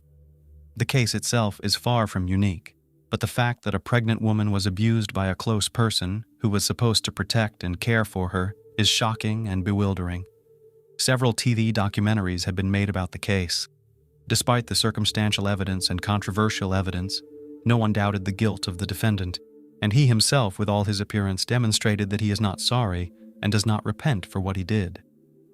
This story is one of those that causes chills all over the body, but let's try to understand how it happened that the guy, who was considered a model family man, suddenly decided to commit such an atrocity. Who was Lacy Peterson? Lacy Denise Peterson, maiden name Rocha, was born in May 1975 in a small town of Modesto, located in the central part of the state of California. Her parents, Dennis Rocha and Sharon Anderson, were acquainted since high school. Their teenage romance led to marriage and the birth of 2 children, eldest son Brandon and daughter Lacy. Curiously, the mother named her daughter after a local beauty queen whom she herself admired. The family owned their own farm, so the children from a young age were accustomed to working in the field, as well as taking care of animals. The girl was very close to her mother. Together they grew a wonderful garden with flowers and fruit trees. Then Lacy first thought about connecting her future life with this occupation and getting a specialized profession. When the children were still small, the family faced a crisis.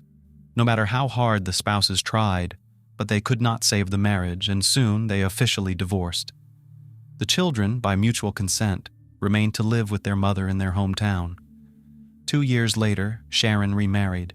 Her chosen one was a friend of her youth named Ron Gransky.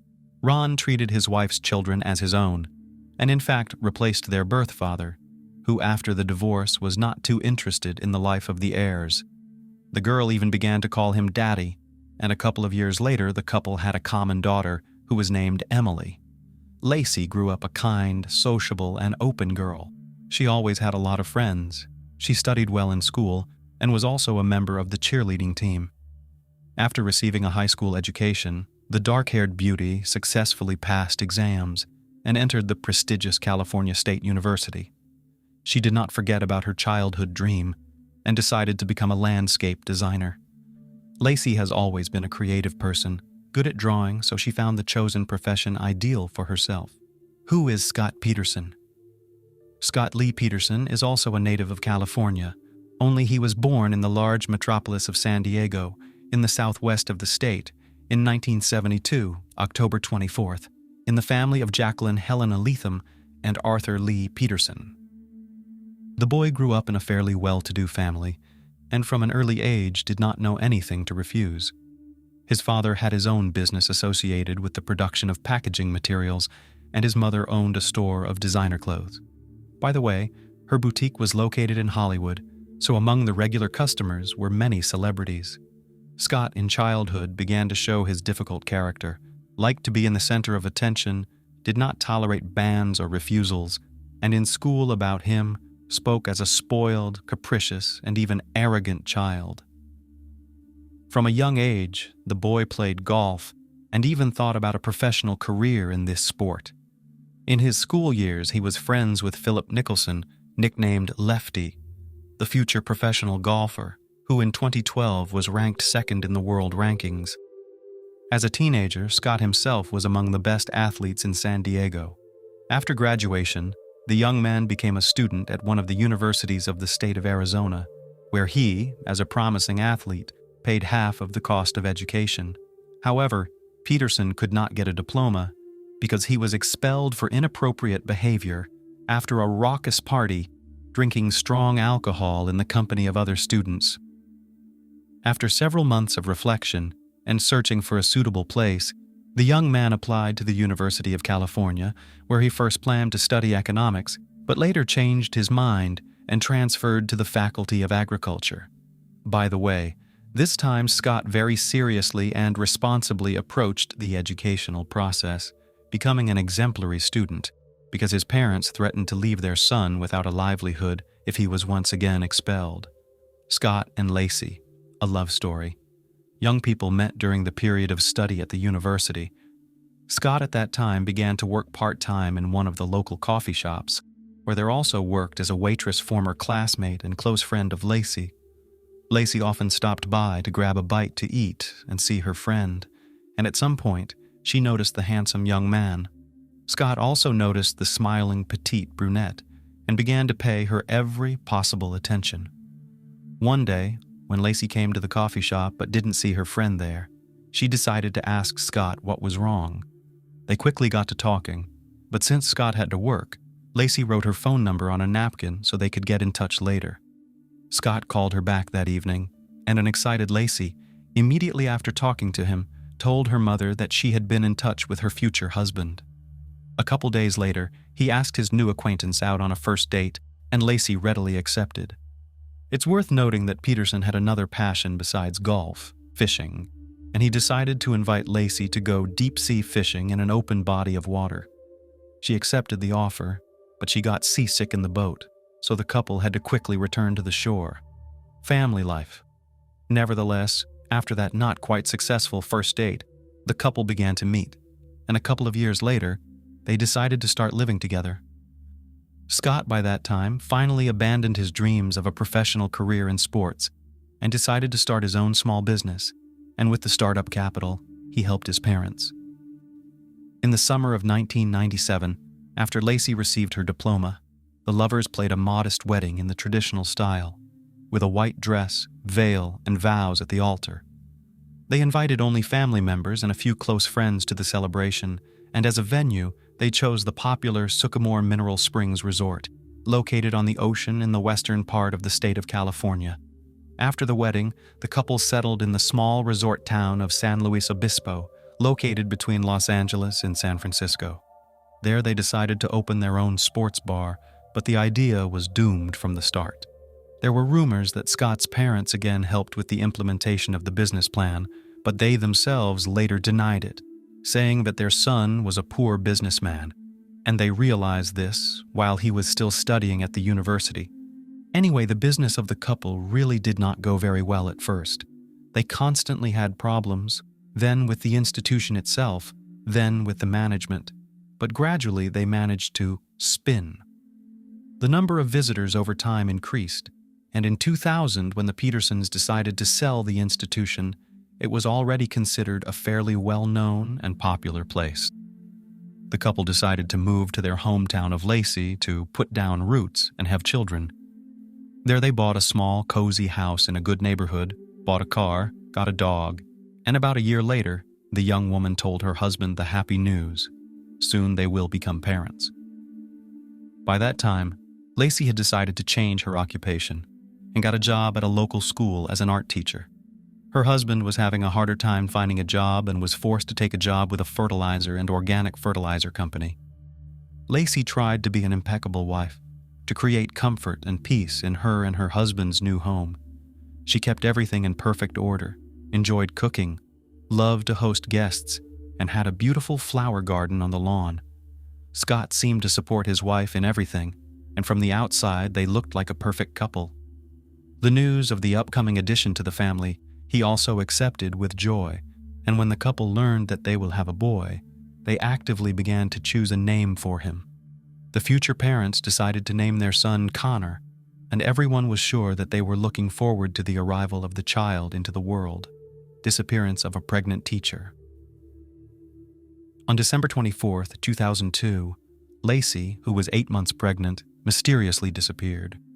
The first alarms were raised by Lacy's mother and stepfather, who had been unable to contact her all day. She didn't answer the phone, nor did she return calls, which was unusual for her. As it turned out, the husband was also unaware of his wife's whereabouts. The day before, she had visited her parents and also visited the beauty salon where her sister Amelia worked. She was in good spirits, preparing for Christmas and New Year's Eve celebrations. In the morning, Lacy allegedly went for a walk with the dog, but a couple of hours later, neighbors found the Petersons' dog wandering down the street with a dirty leash dragging behind him. At the time, no one even suspected anything wrong. The neighbor, he said, simply thought the dog had escaped, so he took him to the backyard of the owner's residence. Toward evening, the worried parents called the police and reported him missing, asking them to start searching immediately because Lacy was pregnant, and if she was in trouble, she needed help as soon as possible. But neither that day nor the next, she was never found. A day later, news of the local teacher's disappearance spread throughout the town, and hundreds of volunteers joined the search for her. People combed the area, pasted flyers with portraits of the girl, as well as organized search pages in social networks where they posted detailed information with the signs of the missing. Mom, stepfather, older brother, and younger sister appealed to all concerned on television with a request to help in the search and share any useful information, for which a reward was even announced, except that Scott behaved somewhat strangely and even suspiciously. He did not take part in press conferences, was not too interested in the results of the search, and did not look particularly concerned. According to the investigator who handled the case, Mr. Peterson's behavior made him suspicious from the start. He was frighteningly calm, and the police officer's questions irritated him. He himself asked no questions, behaved arrogantly, and most interestingly, confused his statements, changing them repeatedly. Scott was the last person to see his spouse on the day of her disappearance. According to him, he went to the golf course in the morning to get some exercise and play, while his wife stayed home and planned to walk the dog and do some cleaning afterward. When he returned home, he found the dog in the backyard, but Lacy was nowhere to be found. Scott did not go to the police because he thought that his wife was visiting her parents. But later, when she still did not show up, he got worried and called his mother-in-law's house, where he was told that Lacy did not come to them. And that's where the first inconsistencies in Scott's testimony came to light. First, no one could confirm his alibi, as he had not been seen on the golf course. Second, the father-in-law claimed, and this was later confirmed by the taped conversations, that he had called Scott himself when he was looking for his stepdaughter, but he replied that he had no idea where she might be. Peterson then quickly changed tactics and stated that he had changed his mind about playing golf, deciding instead to go fishing at a secluded spot in Berkeley Harbor.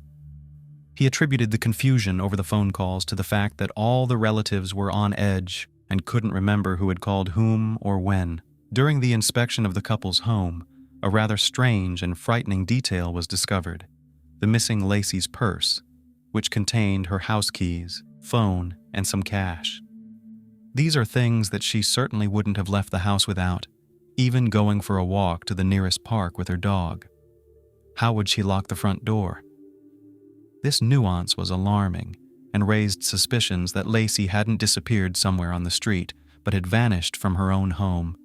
A grisly discovery. On April 13th, almost 4 months after the pregnant teacher's disappearance, local fishermen noticed something strange on the rocky shores of San Francisco Bay and decided to go closer to examine their find. As it turned out, their attention was drawn to the body of an infant that had been washed ashore. The boy's body had hardly undergone decomposition, but it was badly disfigured, apparently due to the fact that the body had been battered by the waves against the rocks for a long time.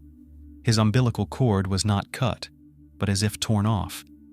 A day later, in another part of the bay, a few kilometers from where the infant was found, the badly decomposed body of a young woman was found.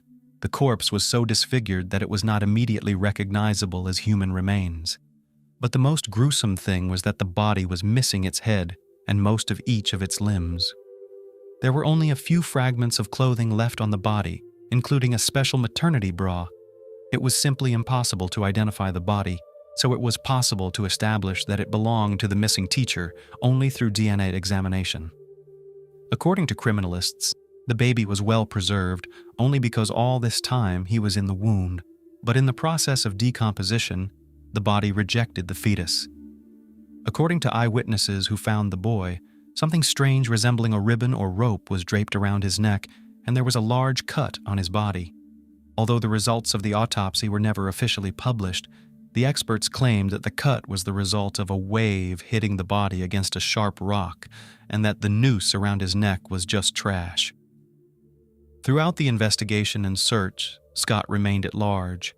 Moreover, Lacy's parents actively defended their son-in-law for the first few days, calling him an ideal husband and their union a happy one, built on love and trust.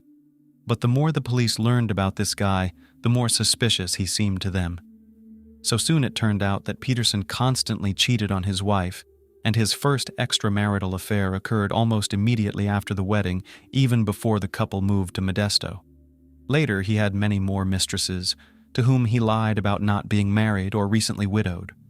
Thus, in the fall of 2002, Scott met on a blind date with a charming blonde named Amber Frey. The girl worked as a masseuse and raised a young daughter on her own. She was looking for a life partner who would love and accept her along with her child, and handsome, polite Scott she immediately liked. The feelings were mutual. Scott admitted almost immediately that he had recently been widowed, and the coming Christmas would be the first one he would spend without his beloved deceased wife. Amber consoled him as best she could, and from that day forward, they began communicating almost daily. Soon, Scott informed his mistress that they could move in together after the holidays, and the couple began planning a future together. True, Scott noted that he never wanted to have children of his own, and seriously intends to undergo a sterilization procedure, vasectomy, but at the same time, he was ready to raise daughter Amber as his own. All was well until Amber accidentally saw a TV report about the disappearance of a local pregnant teacher. Despite the fact that the husband of the missing woman did not give interviews and did not appear in front of the camera lenses, the broadcast showed pictures of her and Lacy together, in which Amber recognized her lover. Another curious feature was the fact that Scott, soon after the disappearance of his wife, radically changed his image, growing a beard and bleaching his naturally dark hair on his head and face. At first, Amber could not believe her eyes and hoped that she imagined it. But soon she was convinced that she was dating the same guy. She immediately went to the police and told them everything, even agreeing to record their phone conversations. During one of their conversations, Amber wondered why Scott had told her he was a widower a couple weeks before his wife disappeared. But he must have sensed something was wrong, but he was evasive. As soon as the bodies of the dead mother and child were discovered, the question of immediately arresting Scott as the prime suspect arose. Despite the fact that the investigation had no hard evidence, there was a high probability that Scott would try to leave the country. In fact, that's exactly what he was going to do. But fortunately, he didn't have time. The widower was taken into custody on April 18, 2003, but he categorically refused to admit his guilt. At the same time, his house, garage, and car were searched in detail, with frightening results. Microparticles of Lacy's dried blood were found on tools in the garage, and in the trunk of the car and at the bottom of the fishing boat, experts found several hairs of the dead woman. The clothes Scott was wearing on that fateful day were long since gotten rid of. The house had undergone several general cleanings with the help of cleaning services, and the building itself had already been put up for sale. But the most difficult part of the investigation was the inability to establish the exact date of Lacy's death, which in turn made it impossible to verify the suspect's alibi. The investigation was also hampered by traces of cement found in the garage, in the trunk, and in Peterson's boat. The material was believed to be the basis for a homemade anchor, with which he wanted to dispose of the body so that it would never be found. Although there was no direct evidence against Scott, he was found guilty of 2 counts of first and second-degree murder.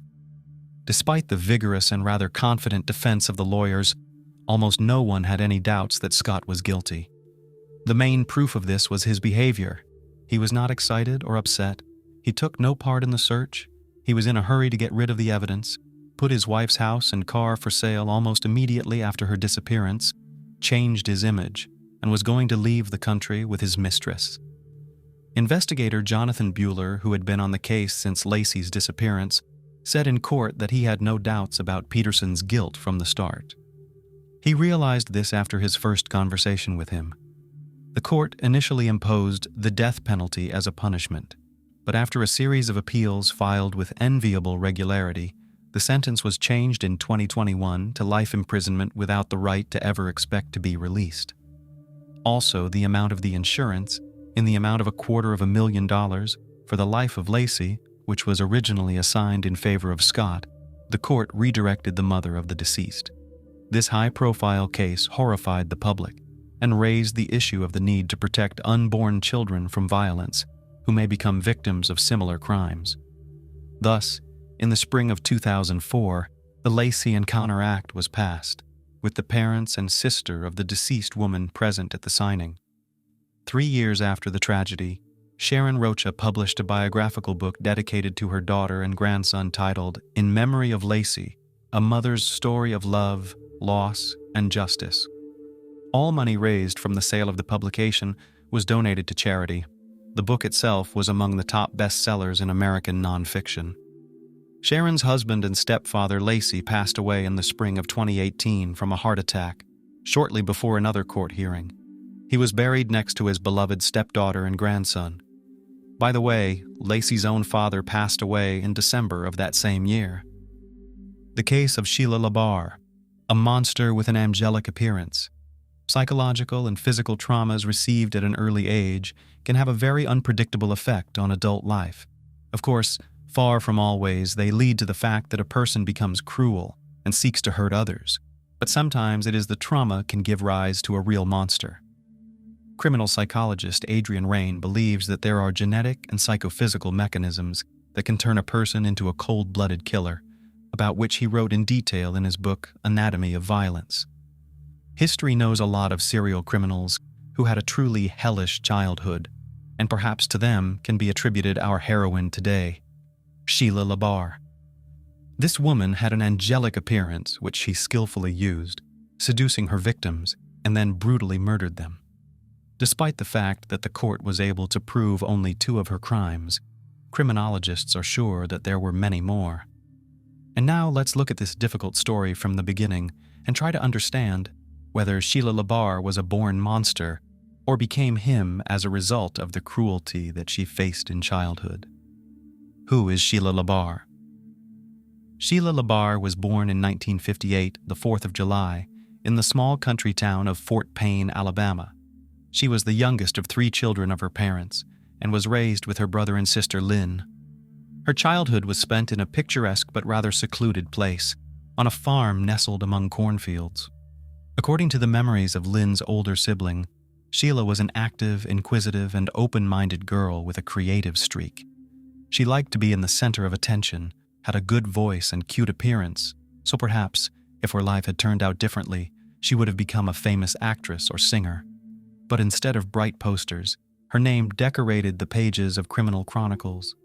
The unimaginable cruelty of her father, the head of the family, Manuel Bailey, for many years suffered from alcohol addiction, although it would be more accurate to say that his addiction suffered from his entire family. He often went on binges, turning into a real beast who enjoyed abusing his wife and children. He insulted and humiliated them, beat them with anything that came to hand, could throw everyone out in the middle of the night in a downpour or frost, and locked himself in the house, not letting anyone inside. Mothers, daughters, and sons often had to spend the night in a barn or in the open air in the field. One day, when Manuel was once again in a drunken rage, he began throwing dishes and other objects at his family members. The mother tried to cover the children as best she could, but one of the flower pots thrown by her husband hit her youngest daughter Sheila in the head. Sheila suffered a serious concussion and a lifelong scar on her temple, which she painstakingly covered with her hair. But not even the insults and beatings were the worst thing that the sisters had to endure in their parents' home. According to the memories of Sheila and Linn, Manuel from an early age forcibly inclined them to intimacy. The mother may have been aware of what was going on, but the subject was never broached. However, despite the nightmare at home, Sheila did well enough in school. She dreamed of leaving the farm as soon as possible and go to conquer the big city. The girl was quite ambitious and determined. She passionately wanted to realize her childhood dream in life and become an actress or pop singer.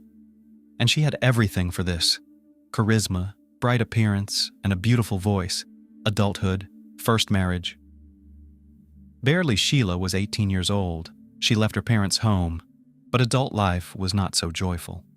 To enter the university, she was not allowed to average score, and to move to the big city, she simply did not have the money. Then Sheila got a job as a maid in one of the hotels, where by that time her older sister was already working. It should be noted that Sheila had a slender figure and a very attractive appearance. She had big blue eyes, a charming smile, and a mop of thick long hair. She was surrounded by attention from men, and over time, she learned to use it and manipulate her suitors. In the late 70s, Labar, Van Bailey, met a guy named Jonathan Baxter, and a romantic relationship began between them. Jonathan was not yet 20 years old at the time, but he already had a young daughter from a previous relationship. However, the child did not become a hindrance, and soon the couple got married. However, this marriage lasted only a few months and collapsed after Jonathan learned that the young wife abused his daughter while he disappeared at work. Sheila was frankly annoyed with the child, and she would raise her hand or lock her in a closet if she started crying or acting up. Jonathan did not organize scandals and listen to explanations. He just Strasut filed for divorce and put his wife with his belongings outside his house. He never wanted to see or hear from her again. After the divorce, Sheila dated various men and mostly lived off them, but all these relationships were fleeting and lasted from a few weeks to a couple of months, until in the early 80s she met her future second husband, Ronnie Jennings. The tumultuous romance soon led to marriage, and Sheila took on a double last name, Bailey Jennings. It was an unhealthy relationship between two irascible and unstable people who regularly cheated on each other, scandalized, and even fought. Still, their marriage lasted more than 3 years. In 1984, after another family quarrel, Sheila demanded a divorce from her husband, but he refused her. In fact, Ronnie did not hold on to the relationship at all. He just wanted to piss off his wife and make her mad, and he succeeded. Sheila became hysterical, took a large number of drugs in front of her husband, drinking strong alcohol, and after this infernal cocktail, sat behind the wheel of the car and rushed down the road. Naturally, soon Sheila, under the influence of pills and alcohol, lost consciousness, flew off the road, and at high speed crashed into a tree. She miraculously survived, but suffered a massive head injury. She spent more than a week in a deep coma, and doctors made no prognosis. When Sheila finally regained consciousness and gradually recovered, she was transferred to a psychiatric hospital where she spent several months. She later complained to her sister that one of the orderlies was constantly harassing her and constantly taking advantage of her helpless state when she was heavily sedated. After all this, Sheila returned to her second husband's home, but began to behave not just aggressively, but threateningly toward him. When during another scandal she attacked Ronnie and poked him in the chest with nail scissors, Ronnie, fearing for his own life and health, filed for divorce and hurriedly moved out of the mad woman. Rich lover. When the second marriage was dissolved, the young woman began looking for lovers through the dating columns of the print media, and she left her ads there as well. But no man did not stay with her for long, because Sheila tended to dominate everything, rigidly suppressing their partners both in intimate and everyday life. Soon the photo of an attractive girl in the dating section drew the attention of 60-year-old Wilfred Bill Labar. The man had previously been married twice and had adult children and grandchildren from previous marriages. He was widowed a few years ago and had been living alone on his large country ranch ever since. Bill was a fairly wealthy man. He had a chiropractic office in Etha, New Hampshire, and on the ranch he raised horses.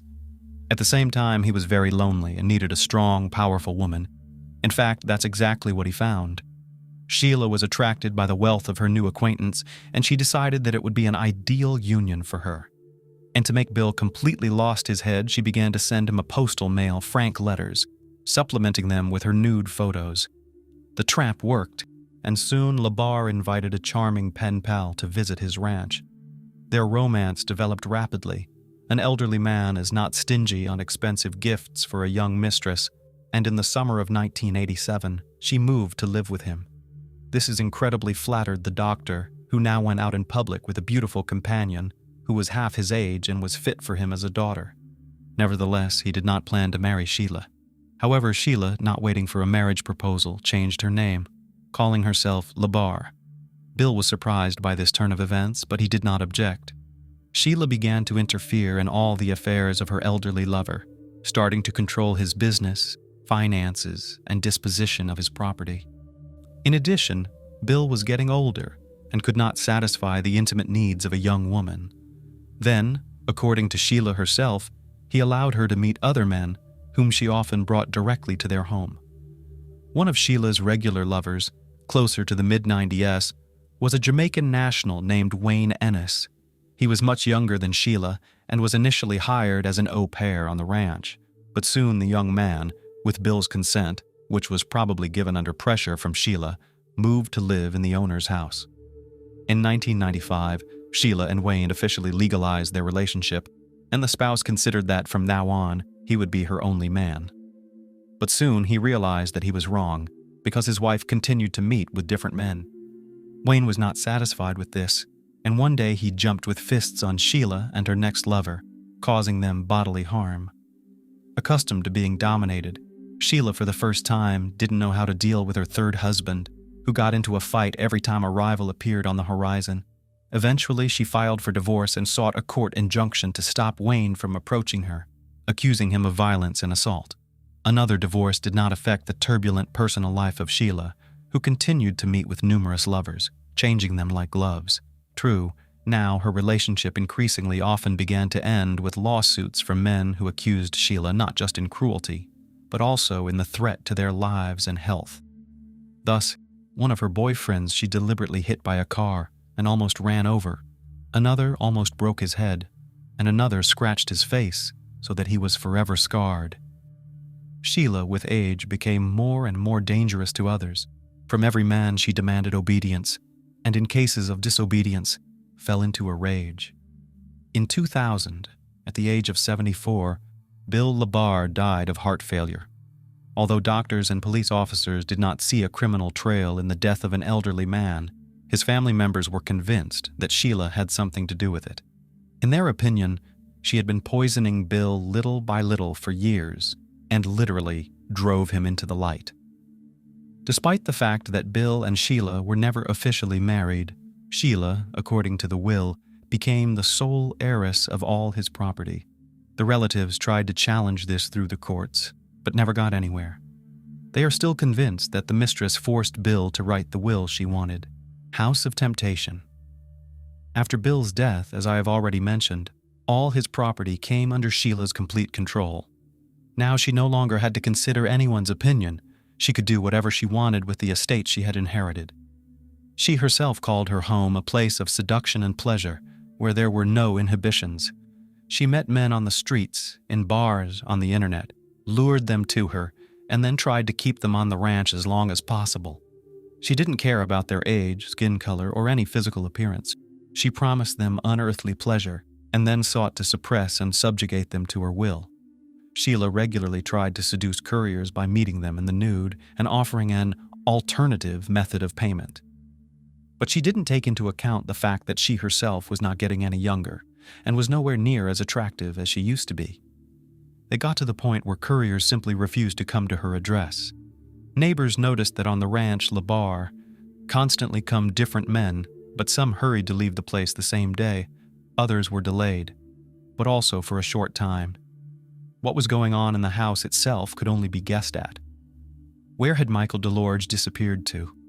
Soon, Sheila decided to look for lovers among men who were in dire need of housing, money, or those men who suffered from addiction. This category was the most vulnerable and proved to be an easy prey for the cunning woman, who everywhere posed as a widowed millionaire and talked about her untold wealth inherited by her. In 2004, Labar met on one of the city streets homeless man named Michael DeLodge. He was in a difficult life situation and lost literally everything because of addiction to illegal drugs. His relatives tried to send him to a rehabilitation clinic, but he ran away from there and has been loitering ever since. Sheila liked Michael, and she invited him to her, promising shelter, food, and the necessary drugs in exchange for intimacy. Moving to the ranch, the guy was completely dependent on his old mistress. He complied with all her demands, afraid to be on the street again. But Sheila quickly got into the taste, and her desires became more and more sophisticated. She bound, beat, and humiliated Michael, taking pleasure in it.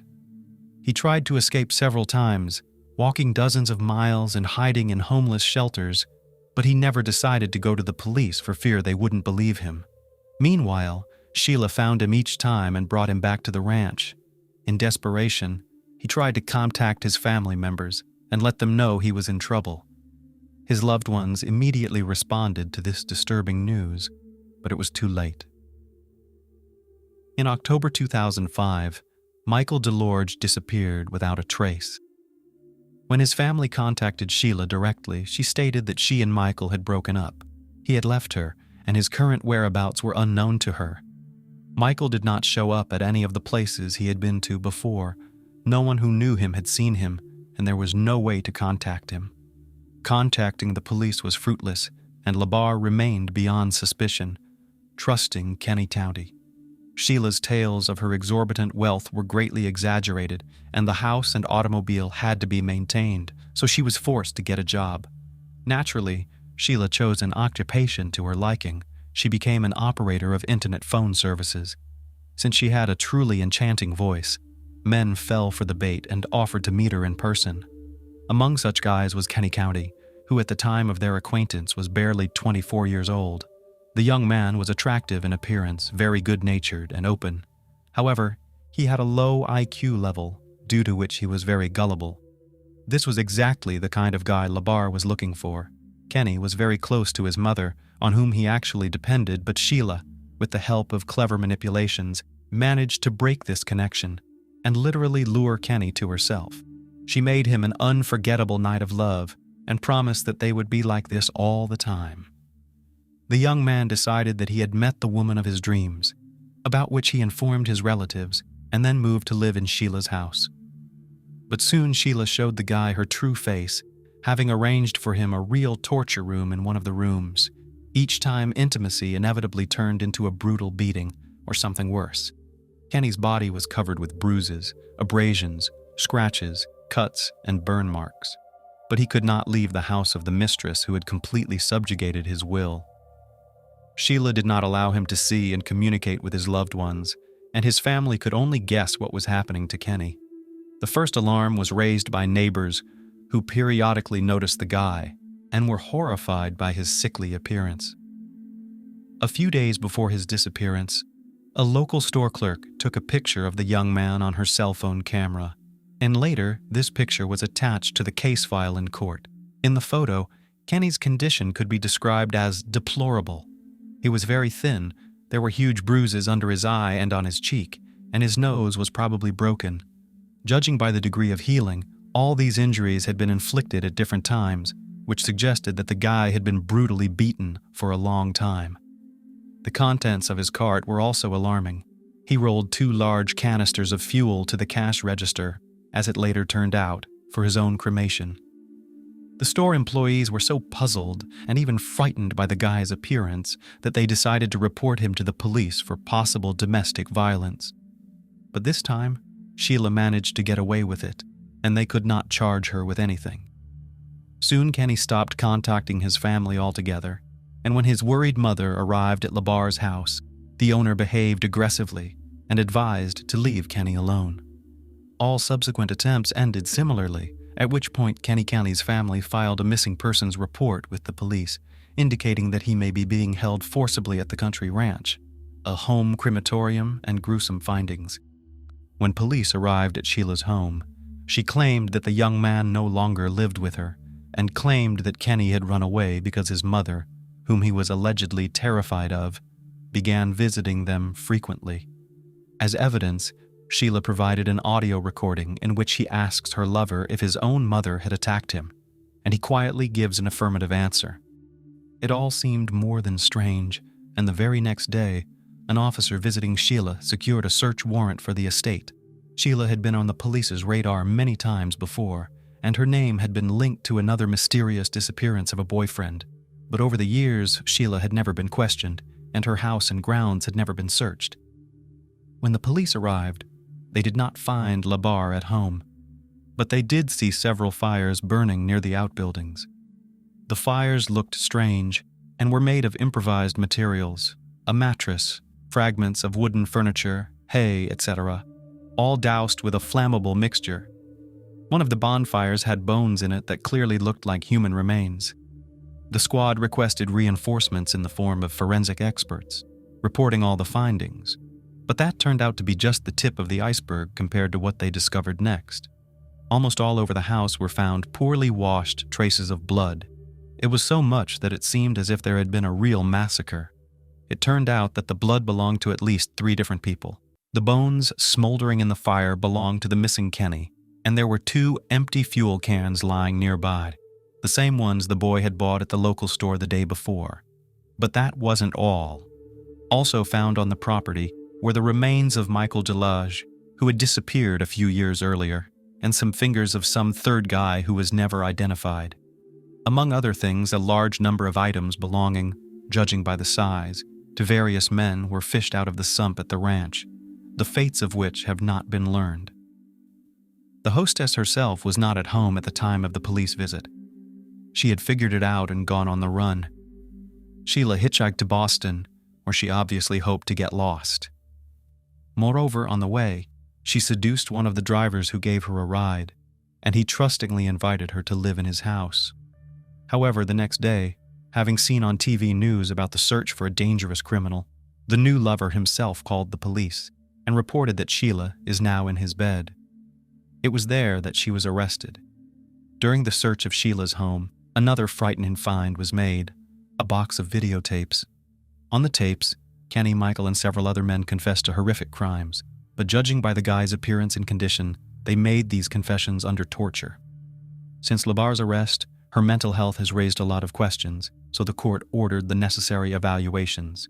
Sheila was found to have a delusional disorder, as well as signs of schizophrenia. She called herself an angel sent from heaven to protect children from rapists. It was Sheila's failing mental health that became the basis on which her attorney tried to build a defense. He called his client a profoundly sick person and tried to prove that she was not aware of her actions. The reason for this was the mental and physical trauma she had suffered as a child.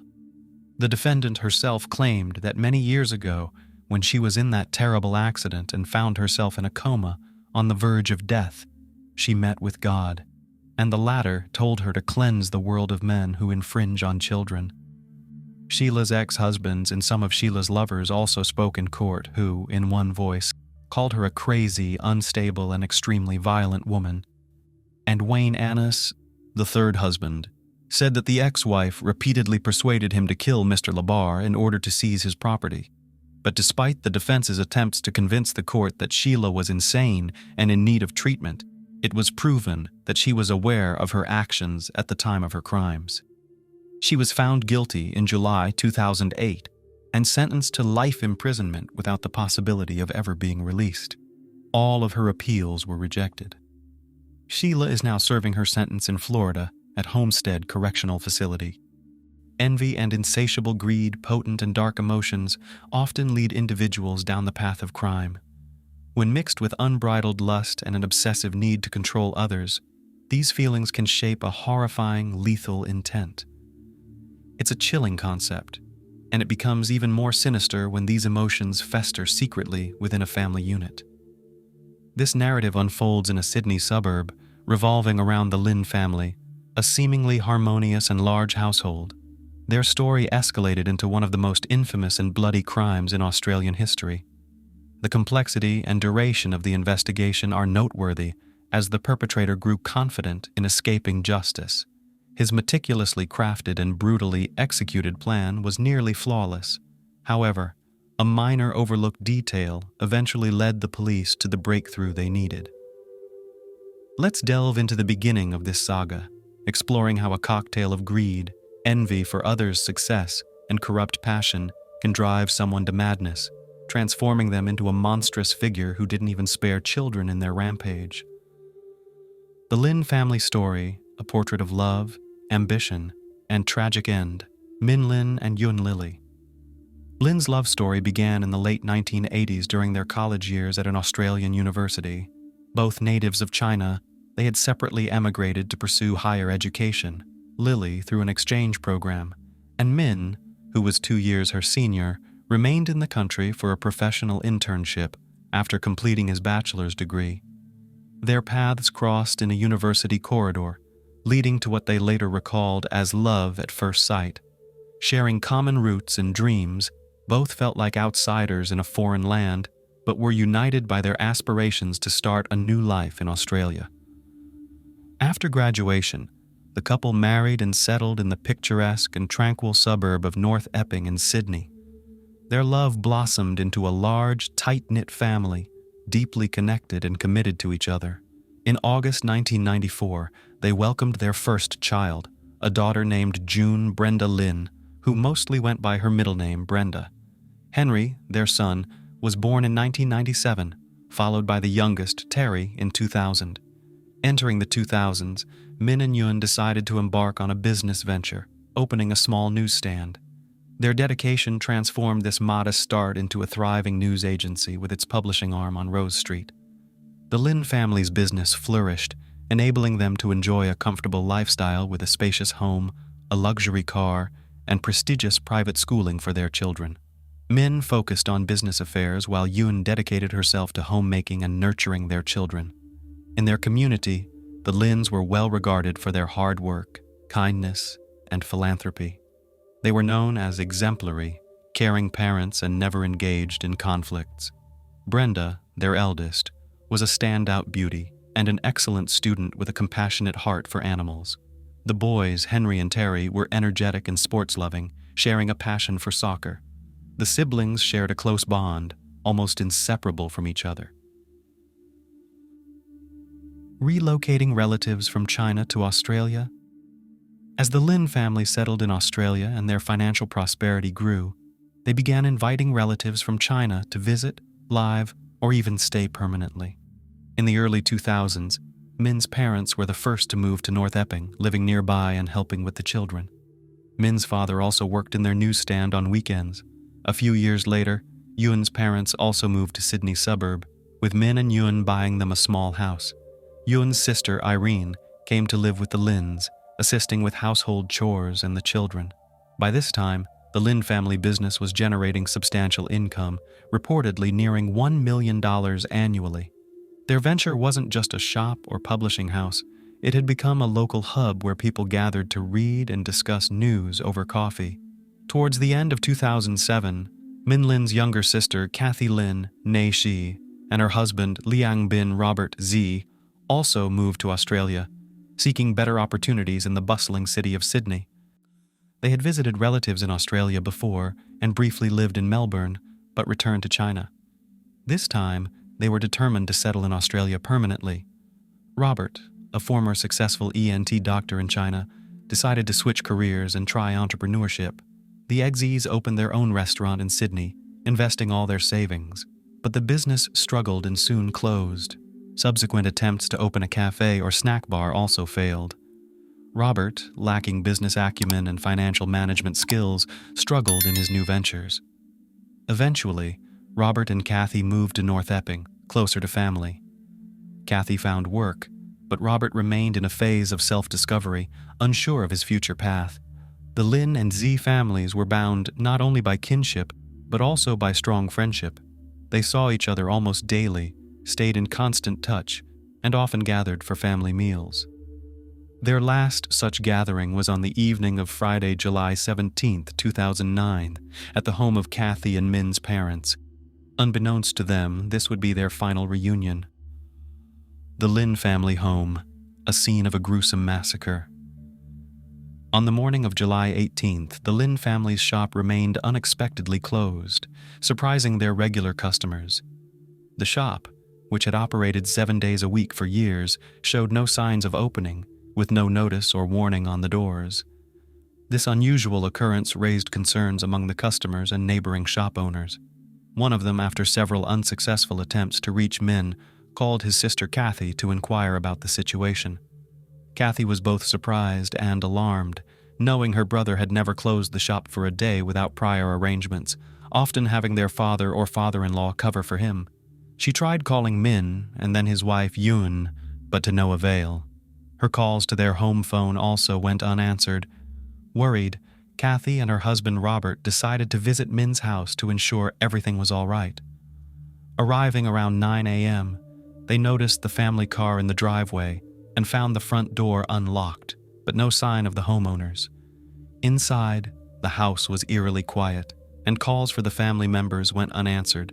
The house appeared undisturbed with no signs of forced entry. Kathy, calling out for her brother again, ascended to the second floor. Upon opening the bedroom door of Min and Yun Lin, she screamed in shock and horror, staggering back at the gruesome scene before her.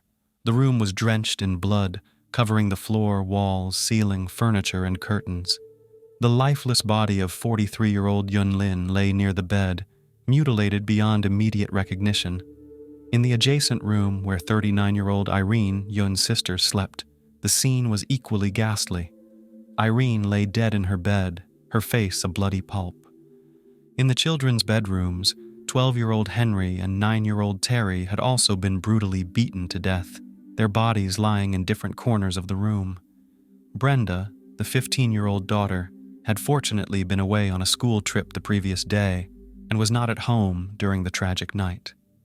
The body of the household's head, Linn, was nowhere to be found, leading to a faint hope that he might be alive, possibly injured, taken hostage, or escaped.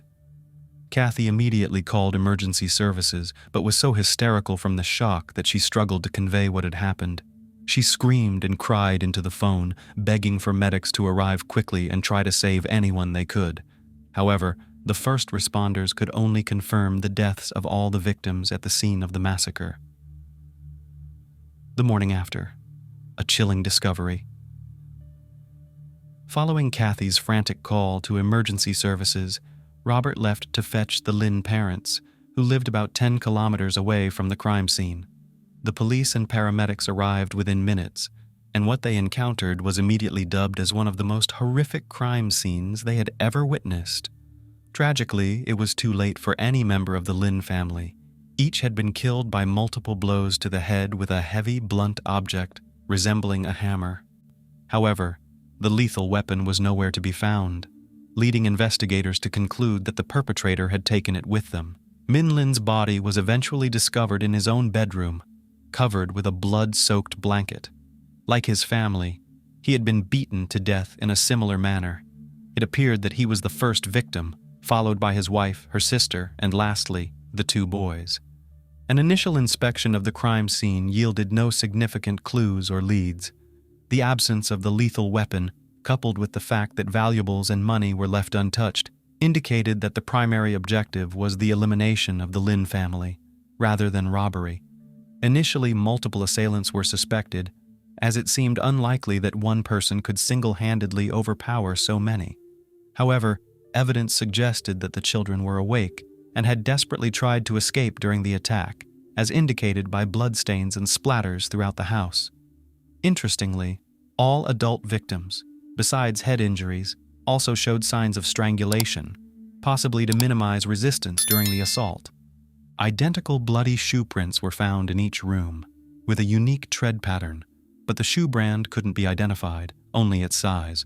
No foreign fingerprints were discovered, suggesting that the killer or killers wore gloves.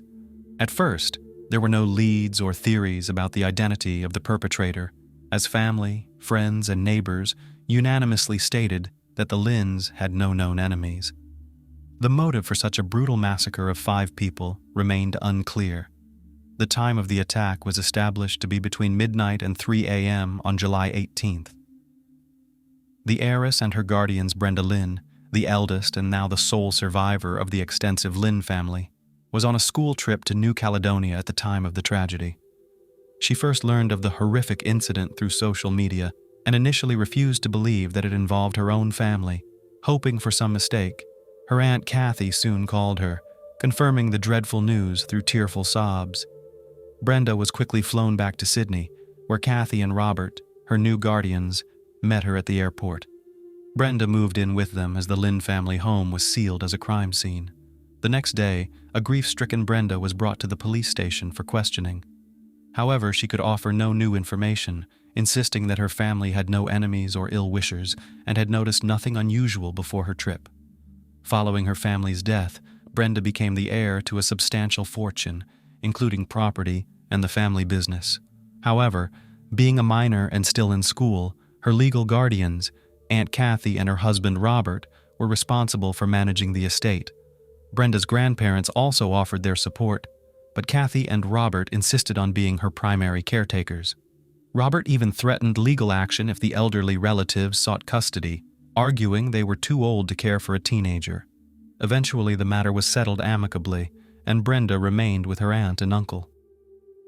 The Linn's shop and publishing business, which had been temporarily closed, soon reopened under the management of the Z's, as Brenda was yet to take over the business operations. Robert also began actively reviewing the family's bank accounts, savings, real estate, and other assets. Investigation and theories experts repeatedly scrutinized the crime scene, meticulously documenting every detail. Despite their efforts, no concrete leads emerged.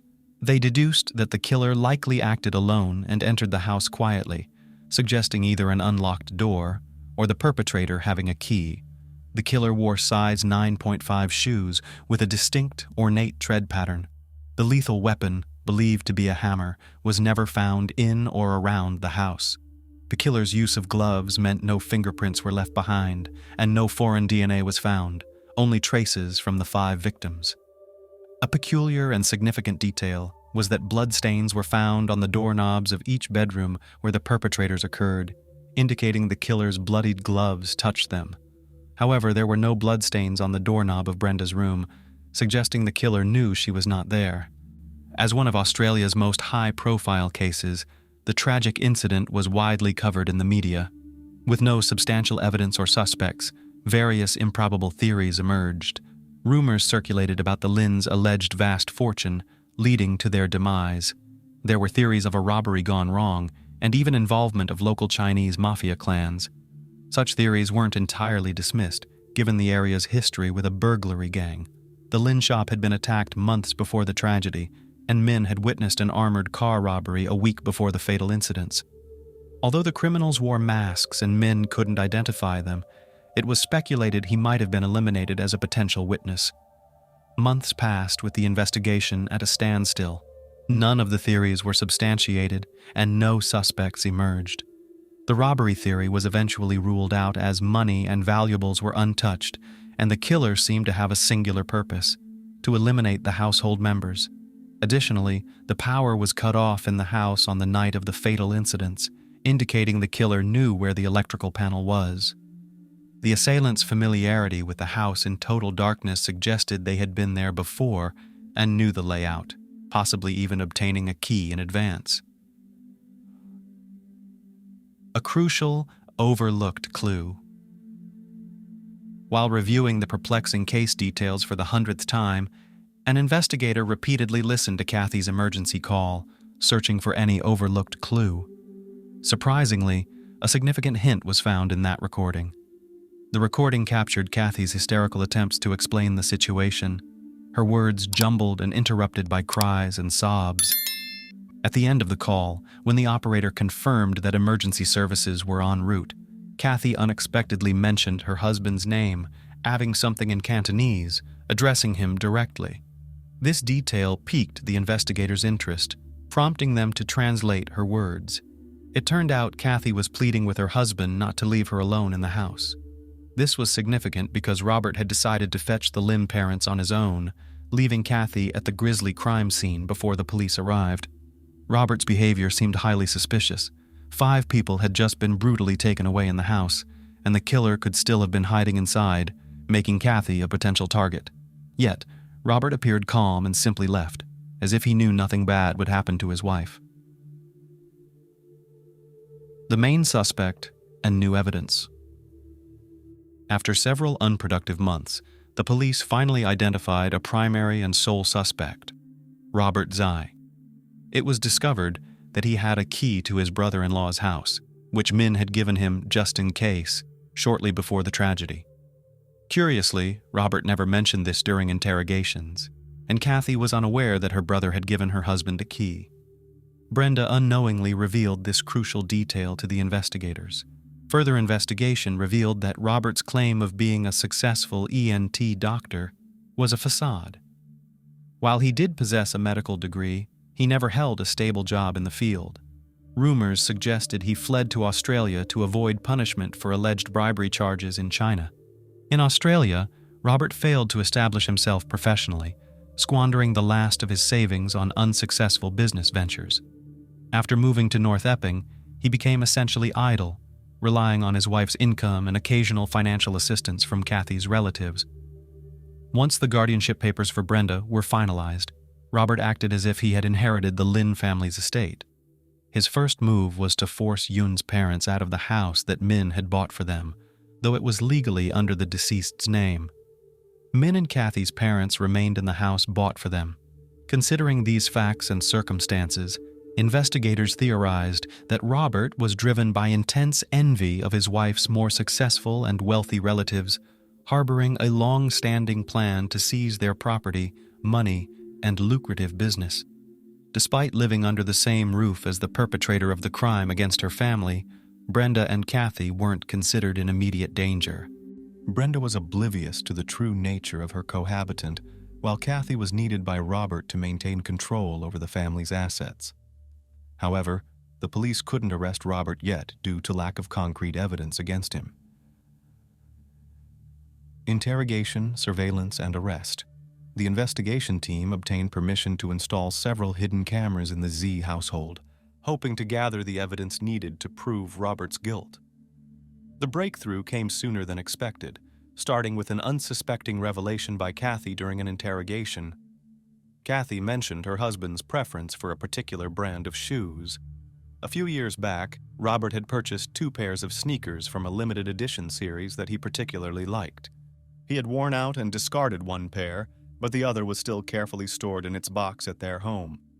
Notably, Robert wore size 9.5 shoes, the same size as the killer's. The key evidence came when Robert was captured on one of the hidden cameras, meticulously destroying the box of the aforementioned shoes. This footage led to a warrant to search the suspect's home, where a new pair of size 9.5 sneakers was found. The tread pattern on these shoes matched the prints found at the crime scene. Additionally, a small smeared trace resembling blood was discovered in his garage. Forensic analysis confirmed that it was indeed a bloodstain containing the DNA of all 5 Linn family victims, literally linking it to the crime scene. This evidence led to Robert's arrest, finally providing the concrete proof the police needed to take action. Arrest, trial, and shocking revelations. In May 2011, 2 years after the tragic incidents, evidence led to Robert Z's arrest. He vehemently denied any involvement, claiming the blood found in his garage appeared after their return from the Linn house. He also dismissed the significance of the sneakers with matching tread patterns found in his possession, asserting they were brand new and that he had immediately disposed of the old pair. While awaiting trial in prison for 3 years, Robert unknowingly shared cells with several informants. In one such conversation, he confessed to meticulously planning the crime and carefully covering his tracks. He mentioned buying the lethal weapon in a remote store without surveillance cameras and drugging his wife with sedatives in tea to prevent her from waking up and noticing his absence. He disposed of the hammer, sneakers, gloves, and clothing in a manner that ensured they would never be found. At the trial, Robert denied everything, and the only evidence against him were the statements from his cellmates and the previously mentioned indirect evidence. As a result, the jury couldn't reach a unanimous verdict, and Robert was released on bail in December 2015. The trial resumed in June 2016 with testimony from another informant, who claimed Robert confessed to an obsession with Brenda since she was 13. This led to a re-examination of Brenda, who tearfully admitted that Robert had coerced her into a sexual relationship shortly after she started living with them. Fearing retaliation, she had remained silent about the abuse for years. With these revelations and considering other evidence, Robert Z was found guilty on all charges. He received 5 life sentences, 1 for each fatal crime, without the possibility of parole. All his subsequent appeals were rejected. On the far reaches of the Aegean Sea, where the horizon seems endless and the water stretches all the way to the sky, the Royal Caribbean was moving.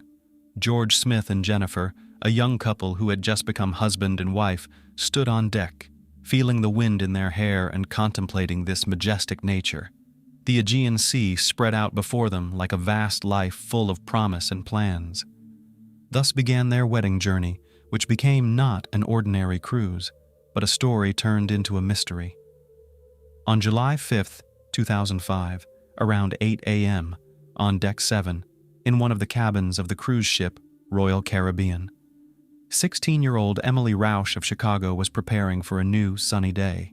Outside her cabin window, Emily noticed something strange that caused her alarm. She saw something that looked like blood smeared across the canopy that served as a sort of shield for the lifeboat.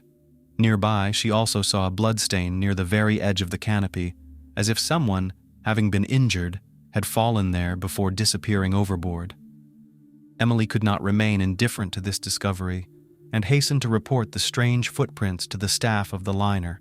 A host of other passengers from neighboring cabins also discovered these frightening signs. A lively and exciting discussion began on Deck 7 about what might have happened. Thus began a story that made front-page headlines in many international publications just days after a happy young couple embarked on their honeymoon Mediterranean cruise. The happiness of young people was suddenly cut short by an inexplicable, terrible event that unfolded in cabin number 9062. The versions of what happened were varied and confusing, including an accident, possible robbery, or even premeditated murder, and the investigation became a puzzle for the police. Traces and evidence collected on board pointed to multiple suspects, each hiding their own secrets. It seems that many on the liner knew far more than they were willing to say. What really happened that dark night on board? That is the question that detectives, journalists, and all those following this mysterious story are asking themselves. George Smith was a cheerful, inquisitive, and bright young man. He was born in the small town of Greenwich, Connecticut. His childhood was a happy one, filled with the joy and support of his family, which came first for George, and he always maintained a close relationship with his parents and his sister Bree. His father, George Smith Sr., owned a liquor store and ran it himself. The family business was not just a job for him, but a true passion.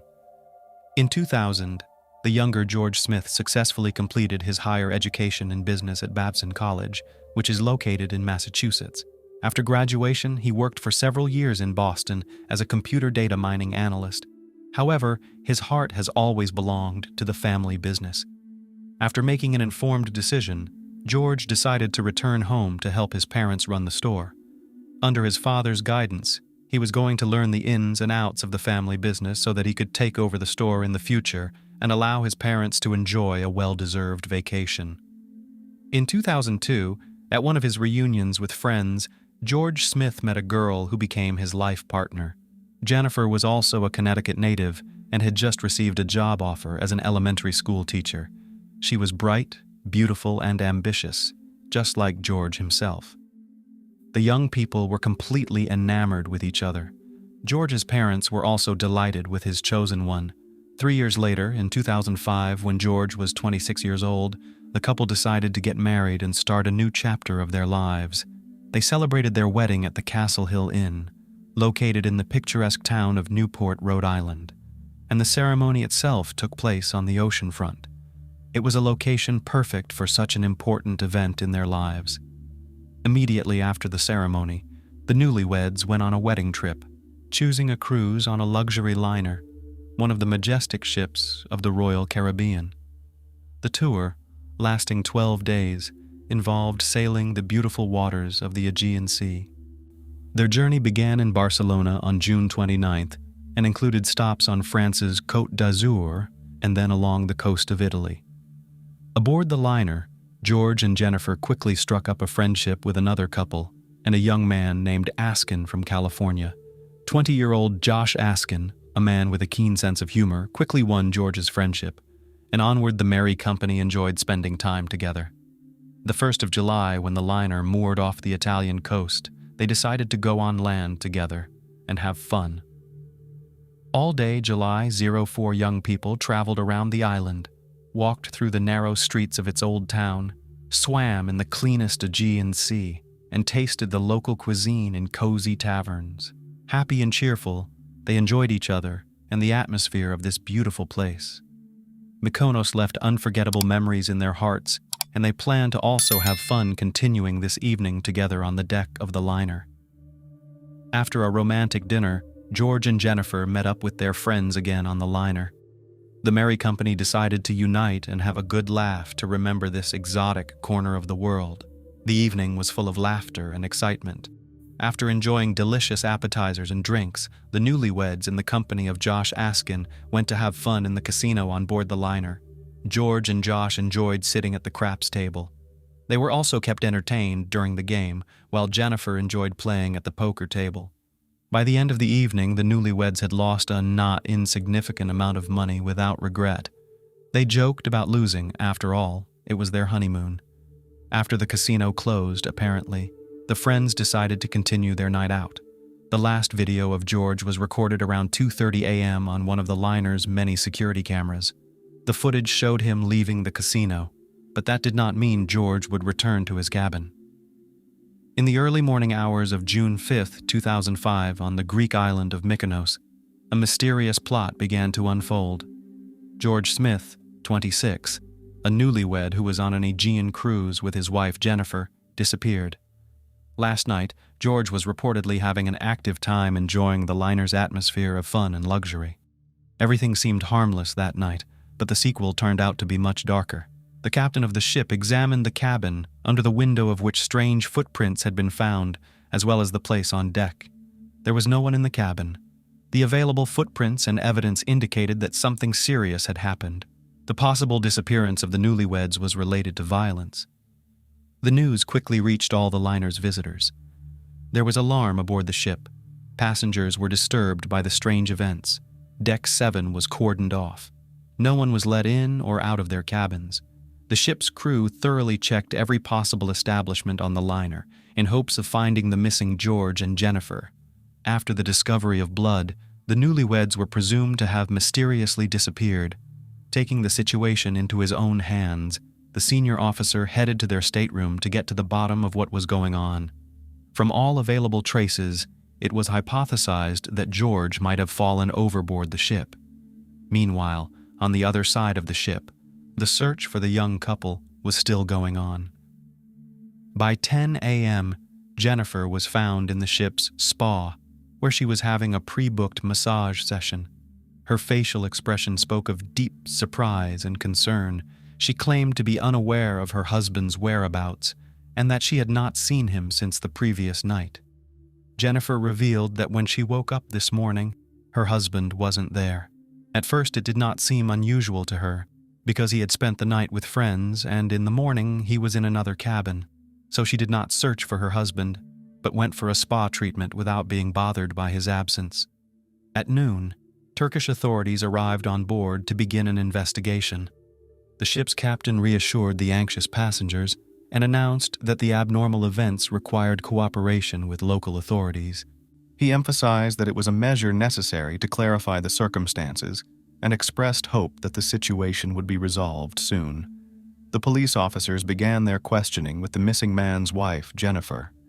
Her agitated state and apparent lack of information about her husband made her the main suspect. She said that she had not seen George since the previous night, and that men in white uniforms from the Royal Caribbean had shown up at her door announcing that her husband may have fallen overboard the ship. They also noticed traces of blood on the boat's awning, after which there was no room for doubt. Something terrible had happened to George. Investigators scrutinized cabin 9062 on the cruise ship. This cabin was a mess. Perhaps it was the result of a hurried search or even a struggle. In the bathroom, small drops of blood were found on the carpet and towel, and there were fingerprints on the balcony railing. Turkish investigators also found 2 small bloodstains on the bedding, each about 2 centimeters long. These samples were identified. The blood belonged to George. All evidence indicated that George had been traumatized inside the cabin before his mysterious disappearance. The investigators' attention was particularly drawn to a chair on the balcony, which had been moved so that it was possible to sit next to the railing. They found marks on the railing as if someone had sat on it. This raised suspicion among many, including the ship's captain, that George might have fallen from the balcony. But the high railing and the presence of blood, both on the boat's awning and inside the cabin, also raised suspicion of a murder that had occurred. Investigators began reconstructing the sequence of events that night, trying to figure out who George was spending time with and what might have led to this tragedy. The investigation was just beginning, but it was already obvious that they were facing a complex and dark story, full of mysteries and unexpected twists and turns. When the Turkish authorities entered the ship to begin investigating the disappearance of George Smith, they decided to start by questioning the company of boys with whom the newlyweds had spent time the previous night. The situation remained mysterious, and every detail could be important in solving the mystery. Members of the company revealed that George and Jennifer had consumed too much alcohol that tragic night. According to them, George was intoxicated, and they helped him back to his cabin where they put him to bed, removed his shoes, and left him alone. They also reported that they could not find Jennifer and assumed that she had returned to the cabin later. However, there are a number of discrepancies in Josh Askin's testimony. Specifically, he claimed that he saw Jennifer leave with a casino employee named Lloyd. Josh believed that there was a passionate connection between the two of them, and they didn't even hide their feelings in George's presence. But video camera footage showed that at 3:30 a.m., Jennifer stumbled away, leaving George with her new friends. And Lloyd's key card data indicated that he returned to his cabin at 3:25 a.m., which was confirmed by his girlfriend, whom he woke up upon entering the cabin. These discrepancies raised further questions for investigators and led them to believe that Josh Askin may have had his own motives for hiding some important details. The investigation continued, and each new detail added more and more mystery to the story. Greg Rosenberg, a young man of 19, was enjoying a cruise on a liner with his family and friends. In this company were his cousin, Zach Rosenberg, and a close friend, Rostislav Kaufman. All three, despite their Russian roots, held American passports and lived in New York City. The fun began in the casino, where Jennifer and Greg Rosenberg decided to try their luck at poker. The mutual gambling lasted until late at night, and when the casino closed at 2:30 a.m., the group of guys decided to continue the fun together. They headed to the disco, continuing to dance and enjoy alcohol. Lloyd Botha, the casino manager, was also spotted in their company. He joined in the fun as the young men continued their nightly entertainment. Next, the events of the night, as described by the witnesses, begin to diverge as the individual members of the group begin to gradually disperse to their cabins. Already deep into the night, the boys were visibly drunk and rowdy. According to the rules of order on the ship, it was decided to block the delivery for such people who are loud and behave inappropriately. And when the staff of the liner refused to serve two drunken visitors, the young people remembered that they had with them a bottle of absinthe, purchased on a walk on the island of Mykonos. However, cruise passengers were forbidden to drink their own alcohol. At a certain point, Josh returns to his cabin, which was on the same deck, to retrieve a special bottle of absinthe that he said he had plans for. As it later turns out, the absinthe was unusually strong, with an alcohol concentration of over 70%, making it one of the strongest drinks available. George decides to help his friend and hides the bottle behind the waistband of his shorts. After 3 o'clock in the morning, when the liner was already completely quiet, an observant janitor noticed something unusual. A group of young men, including Greg, Zach, Rostislav, Josh, and George, were drinking their bottle of absinthe. This circumstance did not go unnoticed, and it became another element in the investigation. However, it wasn't just the guys who were drunk that evening. Jennifer, who had seemed relatively sober and calm at the beginning of the evening, began to change noticeably. She began to stagger and at one point even leaned on the casino manager, Lloyd. Her behavior gave different impressions to witnesses. Some thought she was trying to keep her balance, while others saw it as flirting. It also remains unclear what happened afterward between the young spouses. According to witnesses, there was a conflict between the couple. Perhaps they were just discussing the previous evening and jokingly or seriously, but at some point Jennifer hit George. It was unclear whether this happened in a playful manner or perhaps in anger. After that, Jennifer left the disco. At about 3:30 a.m., Jennifer, stumbling and visibly intoxicated, left the place of entertainment, leaving George in the company of his new friends. This moment was the turning point that night. The testimony of staff witnesses proved pivotal in uncovering the details of the incident. Jennifer, walking staggering down the hallway, attracted the attention of the janitor, who had earlier noticed the young men enjoying their absinthe. He gave her support, helped her to the elevator, and watched her turn right when she reached her deck. However, there was a strange discrepancy. Her stateroom was on the left, but she headed in the opposite direction. Jennifer was later found sleeping in the hallway, far from her room. 2 guards and a female duty officer used a wheelchair to get her back to her quarters. When they got there, the clock was already showing 4:52 a.m., but George wasn't there. The curtains on the balcony doors were drawn tightly, and they remained stationary even with the breeze. This raised questions. Was George able to go out to the balcony on his own after his new friends left him in bed? Deputy Chief of Police Chit Hyman and his wife were resting in a neighboring cabin and witnessed the unfolding events. The couple had been asleep for quite some time, but at 4 a.m. they were suddenly awakened by a noise on their floor. They first heard loud noises from stateroom number 9062, where the newlyweds were staying. Chit Hyman immediately called guest services to report the noise. He also pounded on the wall and yelled to his neighbors, which resulted in brief silence. Then there was loud talking again, lasting about 3 minutes, and suddenly there was a loud argument on the balcony. Chit and his wife heard someone say good night several times, as if trying to chase people out of the cabin. This was followed by sounds like moving furniture, and finally a loud thud resembling the falling of an object. Chit Hyman decided to check what was going on and opened the door. He saw 3 men he could not identify. Several other passengers also reported a loud noise that sounded like a body hitting the canopy of the boat, followed by a woman's scream. But none of the eyewitnesses had conclusive evidence that a woman was inside the cabin at the time. According to witnesses, 4 young men entered the cabin, but only 3 of them were visible as they exited. The question arose, could one of them have stayed inside, trying to find money from the newlyweds, which after a generous game in the casino may have wanted to steal intruders? The version about a failed robbery attempt seems the most plausible. However, there are alibis for the 3 boys, Greg, Zach, and Rostislav, who were allegedly in another stateroom just minutes after Chit Hyman saw the 3 unknown men.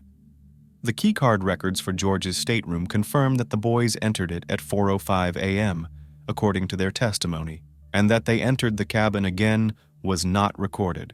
Thus, there are several theories as to what may have happened to George Smith. Version 1. Robbery. The version of a possible robbery represents one of the main ones. By all appearances, George and Jennifer got drunk fairly quickly that night. But from witnesses' observations, they looked more or less sober when they left the casino at 2:30 in the morning. At 3:30 a.m., however, they were no longer able to return to their cabin on their own, suggesting possible exposure to illegal substances. This theory is supported by the testimony of other casino visitors who claim that George and Jennifer spoke openly about having large sums of money possibly received as wedding gifts or casino winnings. Different witnesses mentioned different amounts, but they all estimated their wealth in the tens of thousands of dollars. Of course, they could have been victims of a robbery. George wore an expensive Breitling watch, and Jennifer owned an expensive engagement ring, all of which indicated they were wealthy. Maybe their quarters were turned over looking for that money. The traces of blood on the sheet could probably have come from the kidnapper's attempt to remove George's valuable watch from his wrist. Version 2. Action of alcohol. The second version of events related to the effects of alcohol and hallucinogens. The captain, upon learning of the drunkenness of the passengers and the footprints on the balcony, concluded that there may have been an unintentional accident, and for example, during the scuffle, George fell overboard. Particular attention is paid to the question of the presence of hallucinations and their potential danger due to the ingestion of absinthe. Experts in the field of toxicology emphasize that everything depends on the concentration of the active substance, in this case, thujone. Today, this drink is available for sale in many European countries, and its concentration is significantly limited by European Union regulations. This means that in officially sold absinthe, the concentration of thujone is so low that it is not capable of causing hallucinations. However, illegally made absinthe with a much higher concentration can be found on the black market, which in theory can cause hallucinations. This seems unlikely in this case, as the absinthe the Smith couple purchased was bought officially in Europe and could not have caused such effects. According to experts, to achieve hallucinogenic effects using official absinthe would require the consumption of a huge quantity, so large that it would hardly be tolerable for the body and would most likely lead to fatal alcohol intoxication. Thus, the version about the influence of alcohol and hallucinogens in this case seems unlikely and lacks convincing evidence. The interviewing of suspected company members in the George Smith disappearance case represents an important part of the investigation. FBI agents conducted polygraph interviews with several key individuals in this story, including Jennifer and casino manager Lloyd Botha. Both passed the polygraph successfully. However, Josh Askin failed the polygraph interview. This may indicate that he had some secrets regarding George's disappearance. but it is also possible that it was the result of special interrogation tactics used to get more information from him. There was also a videotape of 3 guys, including Russians, joking about what had happened. This tape proved to be important evidence, and the FBI agents took it into consideration. One of the unidentified guys on the tape uttered the phrase, "We gave him a lesson in paragliding without a parachute." This phrase may hint at some kind of incident or joke involving George.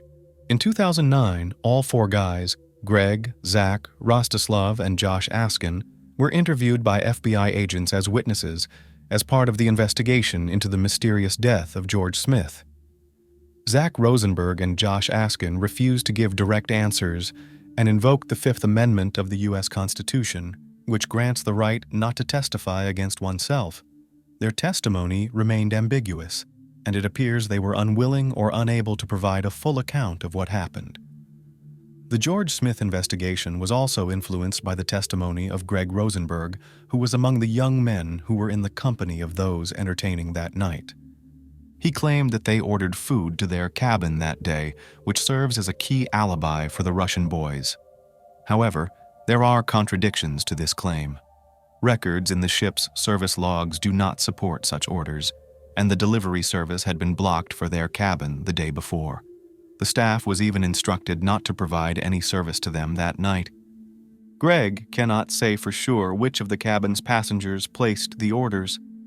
When asked about the nature of the relationship between George and Jennifer, witnesses gave different answers based on their observations and recollections. Greg claimed that because of the heavy alcohol consumption, it was difficult to determine how good the relationship between the newlyweds was. He emphasized that everyone in the group was highly intoxicated. From his testimony, it was impossible to draw definite conclusions about the nature of their relationship. Josh Askin provided information that Greg left the cabin after ordering food. However, Greg denied this claim, stating that he never left. These contradictions made the investigation even more complex and required further verification and fact-finding. What was important in Greg's words was that he had no information about whether Jennifer or Lloyd Botha were involved in George's disappearance, but he insists that the event was not accidental. The young man claimed that something crazy happened that night that will be revealed to everyone sooner or later. In December 2019, Greg Rosenberg was murdered, and his death also remains unsolved. Police are looking into a possible link between his murder and the death of George Smith. The mysterious disappearance of George Smith became a real mystery that cast a shadow on his family. The situation became more and more complicated, and the behavior of the relatives after this tragedy attracted the attention of both the public and law enforcement agencies. The Smith family continued to press the authorities, demanding that the truth and justice be revealed.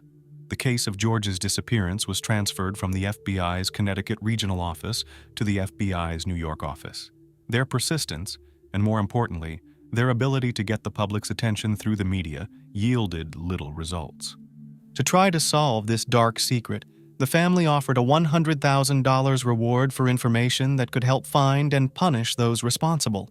They also called for a boycott of the shipowner's company, which they believed was trying to cover up the incident to keep profits. The relationship between the parents and George's young wife, Jennifer, was disrupted. After the incident, a thorough review of her behavior began. Publicly, she seemed too collected, too measured. Her reticence and unwillingness to share enough information raised suspicion. She claimed to be following the instructions of FBI agents and doing only what she was told. The Smith family, in their search for justice and truth, eventually lost faith in Jennifer when she accepted an offer from the judgment company to settle the lawsuit independently for $1 million. The move seemed to them like a betrayal and an escape from further allegations against the cruise organizers. The Smith family was disappointed by the lack of transparency in the Turkish authorities' investigation and felt that Jennifer was too quick to accept the offer. They were convinced that Jennifer was hiding something and was not showing the proper interest in finding out what had happened. Jennifer herself claimed that she remembered almost nothing from that night after 2:30 a.m. and was not even aware that the liner's staff had found her in the corridor and returned her to her cabin. The Turkish investigation has not satisfied the Smith family and their belief in justice. Skeptical of the official findings, they decided to take justice into their own hands and enlisted the help of independent forensic scientist Henry Lee. Henry Lee conducted a series of studies in the cabin and on the balcony, the work of which was not included in the official investigation. These investigations would reveal key information about what had happened and could confirm one of the two main versions of events: murder or accident. According to Henry Lee, the height of the balcony makes a fall from it unproven. It could have been the result of a third party pushing George, or, being in some insane state, he could have climbed up on the chair by himself and fallen. Nevertheless, the latter version raised many questions and doubts. The expert intended to conduct an experiment with a dummy to simulate a fall from the balcony, but the company owner of the liner refused this request. George's relatives claim that this decision was made to hinder their attempts to establish the truth. Henry Lee also conducted investigations in the cabin, on the balcony, and on the boat, but the results of these investigations remained unavailable to the public. At the same time, the FBI stepped in and began conducting their own investigation. Many of their findings and discoveries also remained secret. Obviously, the FBI's focus was on the 4 young men who spent the night with George: Josh Askin and the 3 Russians, Greg, Zach Rosenberg, and Rustislav Kaufman. Their testimony was largely inconsistent with that of the other witnesses, making the situation strange and confusing. The story of George Smith's disappearance continues to be a deep mystery, shrouded in mystery and unknown circumstances. With a lengthy investigation and many theories, the Smith family and his loved ones continue to strive to find out the truth. They initially suspected Jennifer, but then were able to be convinced of her innocence and increased the payout amount of the lawsuit against the company. This amount was divided among the family, and they secured the release of the results of the investigation of the shipowner's company, including witness statements and other information. Jennifer was left with memories of her first husband and dedicated herself to charitable organizations in his memory, striving to do good. Several years later, she remarried. Despite the FBI's efforts and long investigations, they never found out what really happened or where George's body was located. Eventually, the case was closed, and the incident was ruled an accident. The FBI determined that there was not enough evidence to continue the investigation, so says the official statement of the Federal Bureau. The mystery of George Smith's disappearance remains unsolved. His family remains in search of answers as to the cause of his death. The inability to honor George's memory at his grave is agonizing for his loved ones, and they remain hopeful that sooner or later they will be able to solve the mystery and finally learn the truth.